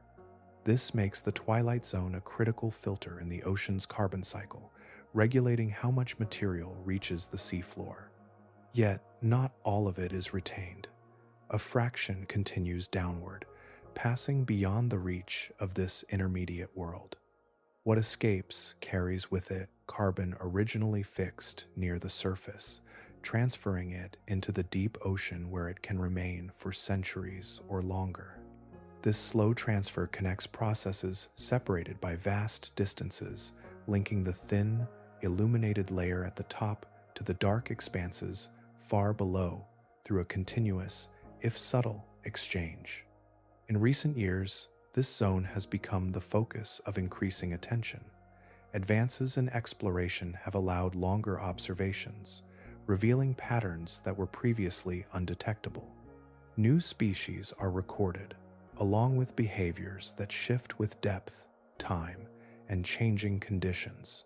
Each expedition adds detail to a picture that remains incomplete, as the twilight zone continues to reveal complexity without clear boundaries. Here, disappearance does not imply absence, but transition. Matter, movement, and energy pass through this layer, altered but not lost, contributing to processes that extend far beyond its limits.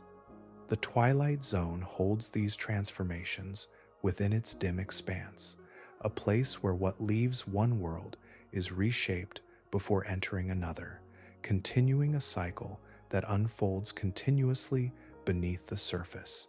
Across depths that were once defined only by what settled naturally, a different kind of particle has begun to arrive, small enough to drift unnoticed, persistent enough to remain.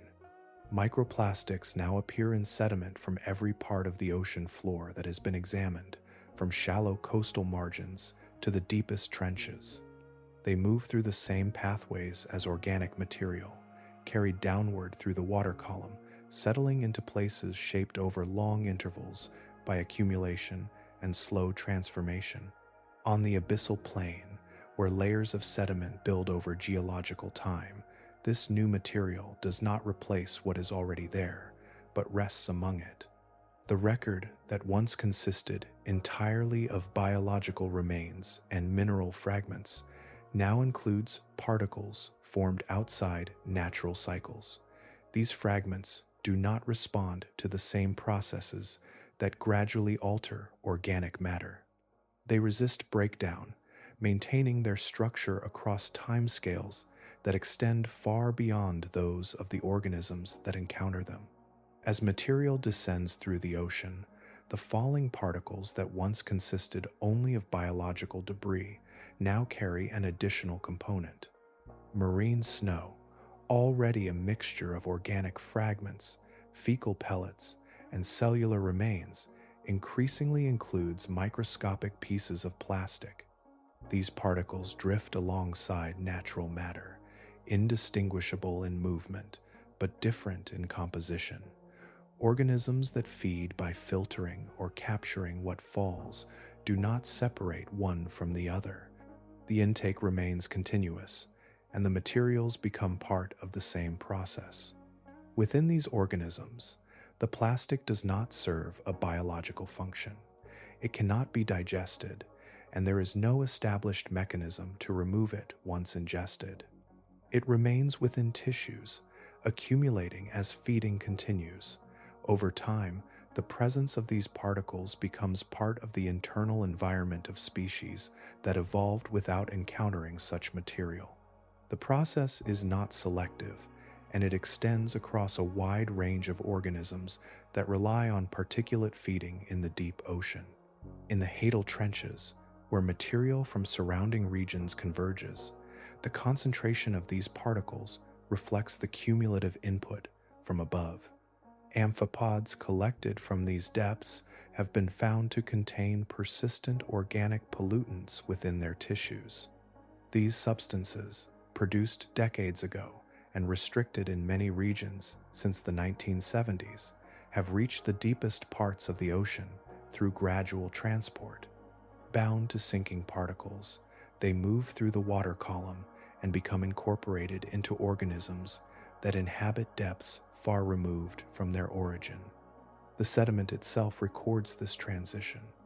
Layers that once reflected only natural processes now include a distinct component that can be identified by its composition and persistence. Scientists have described this addition as a geological marker, a thin but continuous horizon that will remain visible in the stratified record of the ocean floor. It represents a point in time when materials entered the system that were not subject to the same cycles of decay and transformation that shaped earlier layers. Unlike organic matter, which is gradually altered and redistributed, these particles remain largely unchanged. Their presence within the sediment does not diminish through biological activity in the same way. Instead, they accumulate, forming a layer that will persist as new material settles above it. Over extended periods, this layer becomes part of the structure of the seafloor, integrated into the record that traces changes in the ocean over time. The introduction of this material alters the composition of environments that have developed under consistent conditions for millions of years. The processes that distribute, transform, and store material in the deep ocean continue, but now include components that do not follow the same pathways. The interaction between these particles and existing systems is ongoing, with outcomes that are still being observed and measured. Within the broader context of accumulation, the addition of plastic represents a shift in what is being preserved. The ocean's graveyards, shaped by the remains of organisms and the gradual settling of material, now include elements that will remain long after the biological components have changed.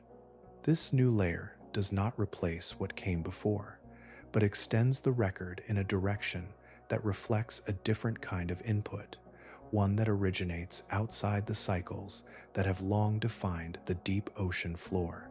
There was a time when the deep ocean floor received the remains of large bodies with a regularity that formed patterns across distance. though no observer at the surface could see them. Along the routes traced by migrating whales, the seafloor was punctuated by arrivals spaced closely enough to create continuity, a sequence of deposits that extended across entire basins. The number of whales moving through the oceans before commercial hunting began was estimated to be 3 to 5 times greater than today, with some species reduced by more than 90% over the course of a few generations. That earlier abundance shaped not only the surface waters, but the structure of life far below. When a whale completed its descent, it did not exist in isolation. The presence of many such events, occurring across similar pathways, created a distribution that functioned as a chain. Each location where a body settled became a point of concentrated chemical energy, distinct from the surrounding environment where resources were otherwise sparse. These points did not remain static in their influence. Organisms that arrived to inhabit them grew, reproduced, and released offspring into the surrounding water, extending their presence beyond a single site. The larvae produced in these environments drifted with currents that connected one location to the next. The distance between successive whale falls determined whether these drifting stages could encounter another suitable site before their energy reserves were depleted. When intervals were short, as models suggest they once were, movement between sites was possible. This allowed populations to remain connected, maintaining genetic exchange and continuity across large areas of the ocean floor. Within this network, species adapted specifically to these conditions found stability. Organisms such as bone-consuming worms, alongside other specialists of chemosynthetic environments, depended on the availability of these scattered habitats.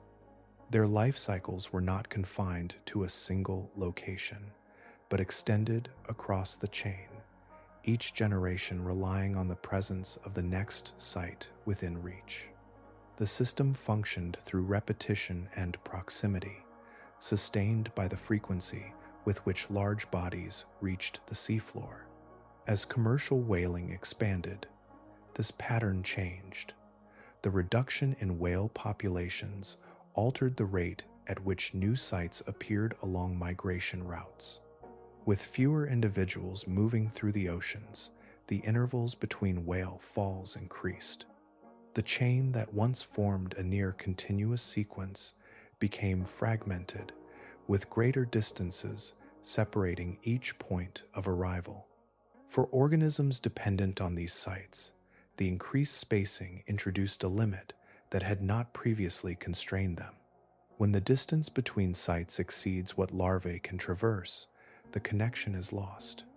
Populations at one location are no longer able to reach another, and over time, without renewal or exchange, they decline.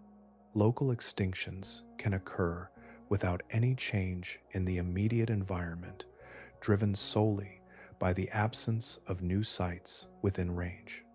The structure that supported continuity begins to dissolve, not through a single event, but through the gradual extension of distance across the network. This change represents more than a reduction in numbers.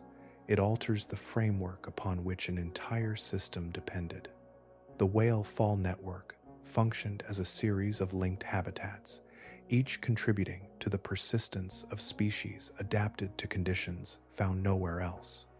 With the removal of large numbers of whales, that framework was diminished before it was fully understood.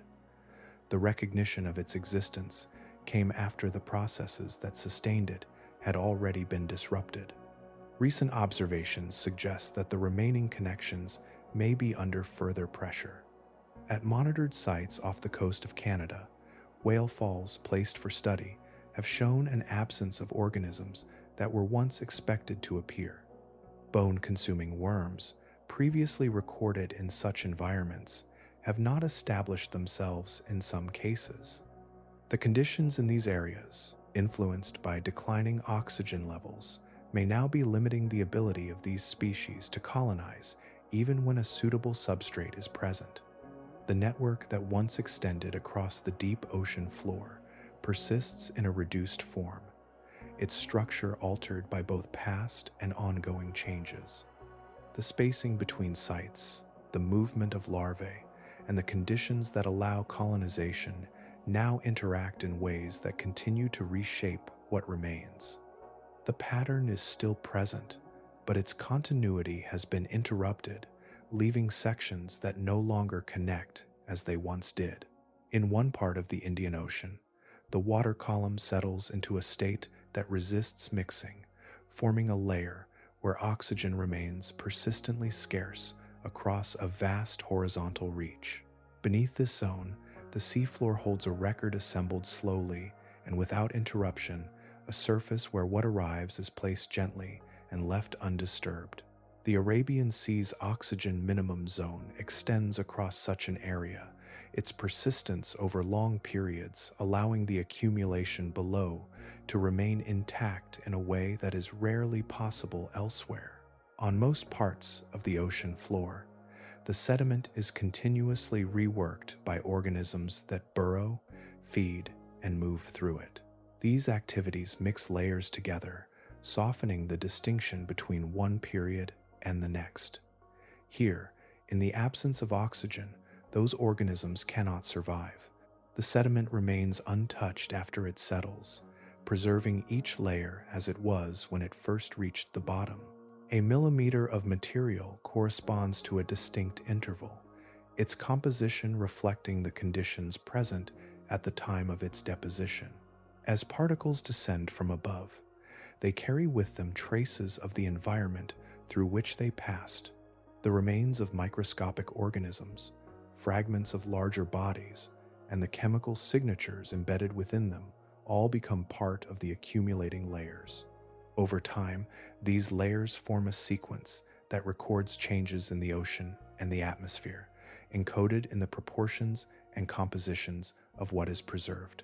The absence of disturbance allows these signals to remain clear, separated from one another in a continuous vertical record. When scientists extract cores from this sediment, they retrieve columns that represent long spans of time, each section corresponding to a different period in the past. By examining the chemistry and structure of these layers, patterns emerge that reflect shifts in climate and ocean conditions. Variations in isotopic composition indicate changes in temperature, while differences in organic content reveal fluctuations in biological productivity. The record extends back through thousands of years, capturing transitions that occurred gradually and those that unfolded more rapidly. Within these cores, evidence of monsoon variability appears as changes in the amount and type of material deposited. Periods of stronger rainfall on land correspond to increased input from rivers, altering the composition of the sediment. Ocean currents leave their own signatures, influencing which particles reach the site and how they are distributed. Even large-scale events, including those associated with widespread ecological change, are recorded in the layers, their impact preserved in the materials that settled during those times. The structure of the record also reveals how oxygen levels have shifted in response to changes in temperature. In earlier periods, transitions in oxygen availability occurred over extended intervals, with gradual adjustments reflected in the chemistry of successive layers. More recent sections of the record suggest that similar changes are now occurring over shorter timescales. The contrast between these periods is visible within the core, where the spacing and composition of layers indicate a difference in the rate at which conditions have evolved. The sediment beneath this zone functions as more than a repository of accumulated material. It serves as an archive, where each layer retains information about the state of the ocean at the moment it was formed.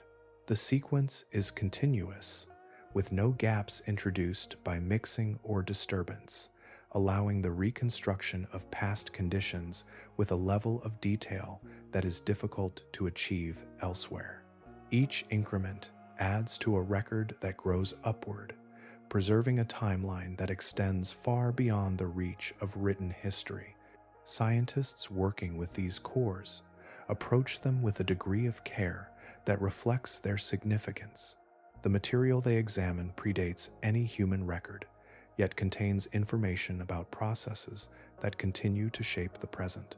The layers provide context for understanding how the ocean responds to change, offering insight into patterns that repeat and those that differ across time. Within this environment, the accumulation of what has settled creates a structure that is both physical and informational. The sediment holds the remains of countless organisms, but also the imprint of the conditions under which they lived and died. The Arabian Sea's dead zone thus preserves a dual record, one of biological material and one of environmental change, both contained within the quiet stability of undisturbed layers that continue to build with each passing year.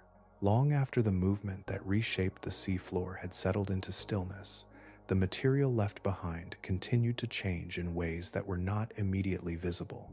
Beneath the layer of sediment deposited by the Storegga slide, organic matter that had been buried intact began to break down slowly under pressure. Without direct contact with the surrounding water, this decomposition followed a different path, producing methane that accumulated within the sediment and sought routes upward through the newly formed structure. As this methane migrated toward the surface, it moved along pathways created by fractures and variations in the sediment's density. When it reached the interface between sediment and water, it entered an environment where it could interact with organisms capable of using it as a source of energy. At these points, where the gas emerged in a steady flow, conditions formed that allowed new communities to establish themselves, not on stable ground that had persisted for long periods, but directly on the aftermath of the collapse. The first structures to appear were microbial in nature. Chemosynthetic bacteria formed thin layers across the sediment, their metabolism based not on light but on the chemical energy provided by methane and related compounds. These bacteria did not simply occupy the surface, they altered it, creating conditions that allowed more complex organisms to anchor themselves and persist. Over time, this initial layer supported the arrival of larger species, each adapted to exist within the narrow range defined by the availability of these chemicals. Tube worms extended into the sediment, their bodies anchored while their exposed structures interacted with the surrounding water. Mussels clustered in groups, their tissues housing bacteria that processed the chemicals seeping upward. The presence of these organisms did not resemble the environments found in regions shaped by sunlight, but formed a different kind of system, one that derived its energy from processes occurring within the seafloor itself. The community that developed was not a continuation of what had existed before the slide, but a new configuration arising from the conditions created by burial and decomposition. Evidence of this transformation has been observed along the scar left by the Storegga slide. Surveys of the area have identified zones where these seep communities are present, positioned directly above the material deposited during the collapse. In locations where the seafloor had once supported a different set of organisms, the new conditions have given rise to structures that would not have formed without the preceding event. The presence of methane at the surface defines these sites, linking the buried past to the visible present. Similar patterns have been identified in other regions where submarine landslides have occurred. Across different ocean basins, scars left by such events show signs of methane seepage and the development of communities adapted to those conditions. The repetition of this pattern indicates that the process is not isolated, but part of a broader cycle that operates wherever large-scale burial of organic material takes place beneath the seafloor. The sequence follows a consistent progression. A collapse redistributes sediment, covering existing environments and incorporating organic material into a new layer. Over time, that material decomposes, generating methane that moves upward. Where it reaches the surface, it supports the formation of chemosynthetic communities, establishing habitats that depend on the chemical conditions created by the earlier event. Each stage unfolds over extended periods, with transitions that occur gradually rather than abruptly. This process functions as a form of recycling within the ocean, converting the remains of one system into the foundation for another. The energy contained within buried material is not lost, but redirected through chemical pathways that sustain new forms of life. The resulting communities persist as long as the flow of methane continues, their existence tied to the ongoing processes beneath them. Across the seafloor, many such sites remain unobserved, their presence inferred from patterns and partial surveys. As exploration extends into new areas, additional examples of this cycle are likely to be identified, each reflecting the same sequence of burial, transformation, and emergence. The seafloor continues to change in ways that link past events to present conditions, with each layer of sediment holding the potential to shape what develops above it over time. Seen from a distance that no single descent can provide, the scattered sites across the deep ocean begin to resolve into something continuous, a pattern that extends beyond individual locations and connects them across space. What appears isolated when encountered alone becomes part of a wider arrangement when considered together, a network formed not by proximity at the surface, but by the movement of life through the dark water between them. Across hydrothermal vents, cold seeps, brine pool edges, whale remains, landslide scars, and even fragments of wood that have settled from above, similar forms appear again and again. Tube worms extend from sediment enriched by chemical flow, mussels cluster where compounds seep upward, and bacterial communities establish themselves wherever the necessary conditions emerge. These organisms do not belong to a single place. Their presence in multiple environments suggests a shared adaptation, one that allows them to exist wherever chemical energy replaces the role of sunlight. The continuity between these locations is not visible in the terrain itself, but in the life that moves between them. Each site functions as a point where organisms grow and reproduce, releasing microscopic larvae into the surrounding water. These larvae do not remain where they are produced.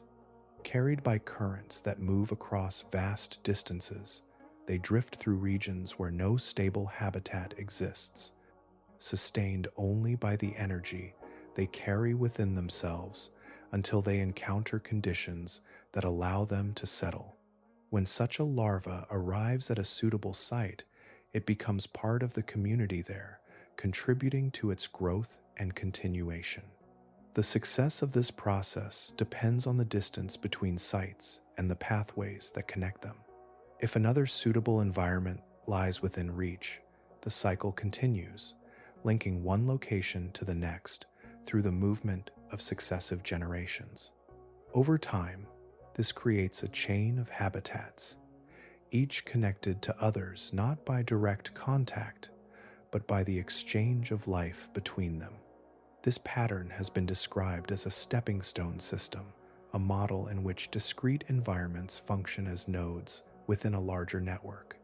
Evidence from genetic studies and species distribution suggests that this system has operated for millions of years, allowing organisms adapted to these conditions to disperse across the ocean floor. The persistence of similar species in distant locations indicates that the connections between sites have been maintained over geological time, despite changes in climate and ocean structure.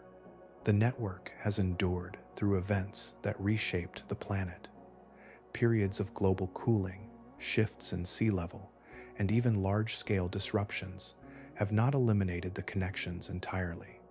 Instead, the system has adjusted, with some pathways closing while others opened, maintaining a degree of continuity that allowed these communities to persist. The resilience of the network lies in its distributed nature, with many sites contributing to its overall structure. In the present, multiple factors are influencing this system simultaneously. Expanding regions with reduced oxygen alter the conditions that larvae encounter as they drift, potentially limiting their survival. Changes in the abundance of large organisms affect the frequency with which certain habitats form. Variations in temperature influence the chemical processes that sustain these environments, while the introduction of new materials alters the composition of the sediment and the water column. Each of these factors interacts with the others, affecting how connections within the network are maintained. Observations across different sites indicate that changes are occurring. Some locations show shifts in species composition, while others display variations in the extent or intensity of chemical flow. Monitoring efforts continue to track these developments, providing data that reflects how the system responds to ongoing conditions.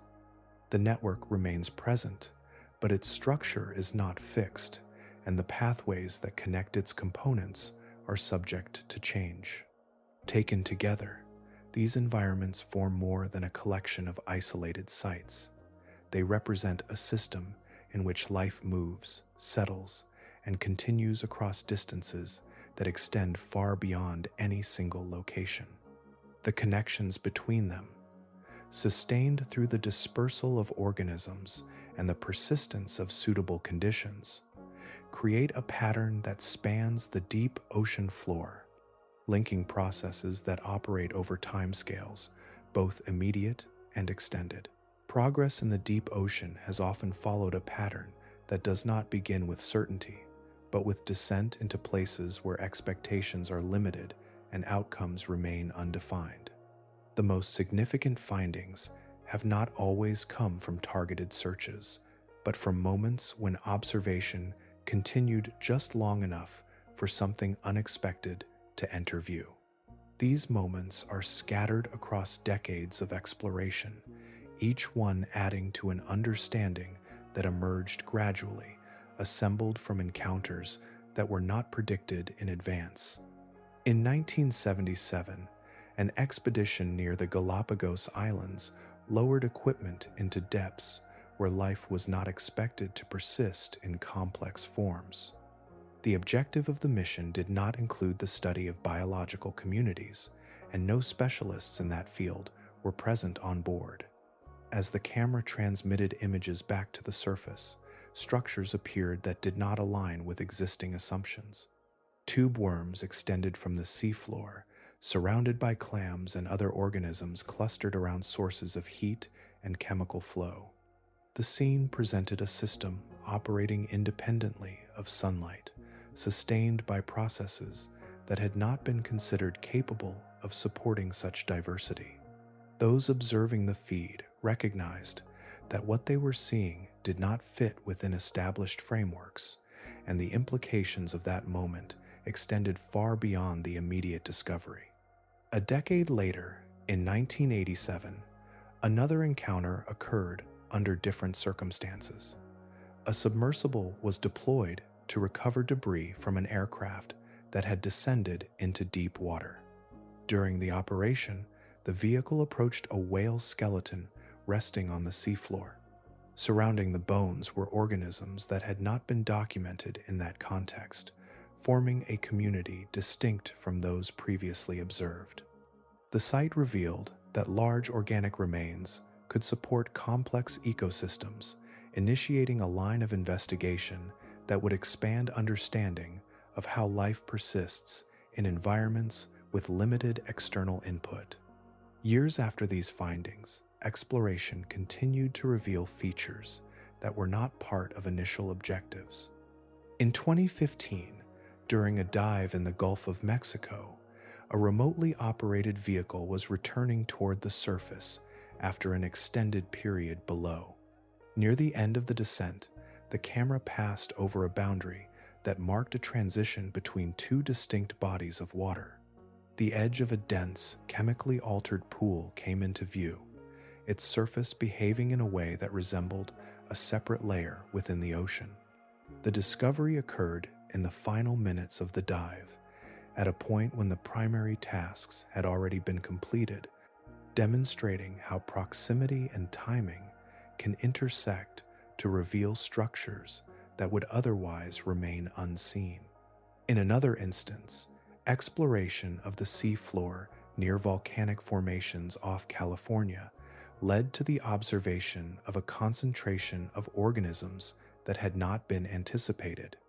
The initial purpose of the expedition did not involve the study of these animals, yet their presence became the defining feature of the site.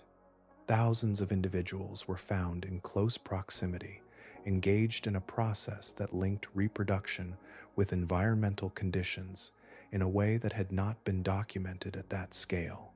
The discovery emerged not from a directed search, but from attention to what appeared within the field of observation. Across these examples, a consistent pattern becomes visible. The locations where these findings occurred share certain characteristics. They are often associated with the remains of organisms, the release of chemical energy, or the aftermath of events that altered the seafloor. The environments are typically remote, beyond the reach of routine observation, and accessed only through deliberate effort and extended descent. The discoveries themselves arise at points where expectation is minimal and where the conditions encountered differ from those previously known. The accumulation of these observations has shaped an understanding of the deep ocean that extends beyond individual sites. Each encounter contributes to a broader perspective in which environments, once considered isolated, are recognized as part of a larger system. The process by which this understanding developed reflects the nature of exploration in these depths, where the absence of prior knowledge allows for the emergence of new information. What becomes apparent through these moments is not only the diversity of life and structure present below, but the manner in which it is revealed. The ocean does not present its features in a sequence aligned with intention. Instead, it offers them in fragments, encountered at the edges of planned activity, requiring observation to continue beyond the point where objectives have been met. Through this process, the record of what exists in the deep ocean has expanded, built from instances where looking continued just long enough for something unanticipated to appear. Measurements return from the deep in intervals that feel slow at the surface, yet within those intervals, a pattern is forming, assembled from instruments resting on seafloors that rarely change in appearance, but are no longer behaving in the same way. The record does not arrive as a single signal, but as many small deviations, each one subtle on its own, each one part of a larger movement that becomes visible only when viewed across years rather than moments. In coastal regions and along continental margins, sensors anchored near the bottom register oxygen levels that decline beyond the range once considered typical. The shift does not occur all at once. It unfolds through seasonal pulses that fail to fully recover, leaving behind layers of water that carry less oxygen than before. Since the 1960s, the number of these regions has increased steadily, nearly doubling with each passing decade, expanding outward into areas that previously supported continuous habitation. Warmer water alters the balance further, reducing the amount of oxygen that can be held in solution while accelerating the microbial processes that consume it. The change is gradual in appearance, yet persistent in direction, shaping environments where absence begins to replace continuity. Far from these margins, at depths where individual events once marked the presence of life, Long-term observations reveal quieter absences. At a monitored site off British Columbia, whale remains placed deliberately on the seafloor were expected to follow a sequence already understood. Years passed, and the expected colonization did not fully occur. The organisms that once arrived reliably, including those that transform bone into energy, were not present. The surrounding conditions had shifted. Oxygen levels reduced to a point where even these specialized forms could no longer establish themselves. The absence is small in scale, limited to a single site, yet it reflects a process that depends on continuity across distance. When one point in that chain fails, the distance to the next increases and the pathway becomes less certain. In colder regions to the north, measurements taken along the seafloor detect gas rising from sediments that were once stable. Methane, held within ice-like structures under pressure and low temperature, is beginning to escape in greater quantities. In the Barents Sea, areas once mapped as inactive now show streams of bubbles ascending through the water column. The change is recorded not only in isolated plumes, but in the increasing number of sites where release is observed. The conditions that kept these deposits contained are shifting, and with that shift, the seafloor itself becomes more active, releasing material that had remained locked away since earlier climatic states. Across the broad plains of the deep ocean, sediment samples reveal a different kind of accumulation. Within layers formed from the slow descent of organic material, particles appear that do not follow the same cycle of breakdown. Microplastics, carried downward with marine snow, are now present in sediments collected from nearly every depth that has been sampled. These particles persist, becoming part of the structure rather than passing through it.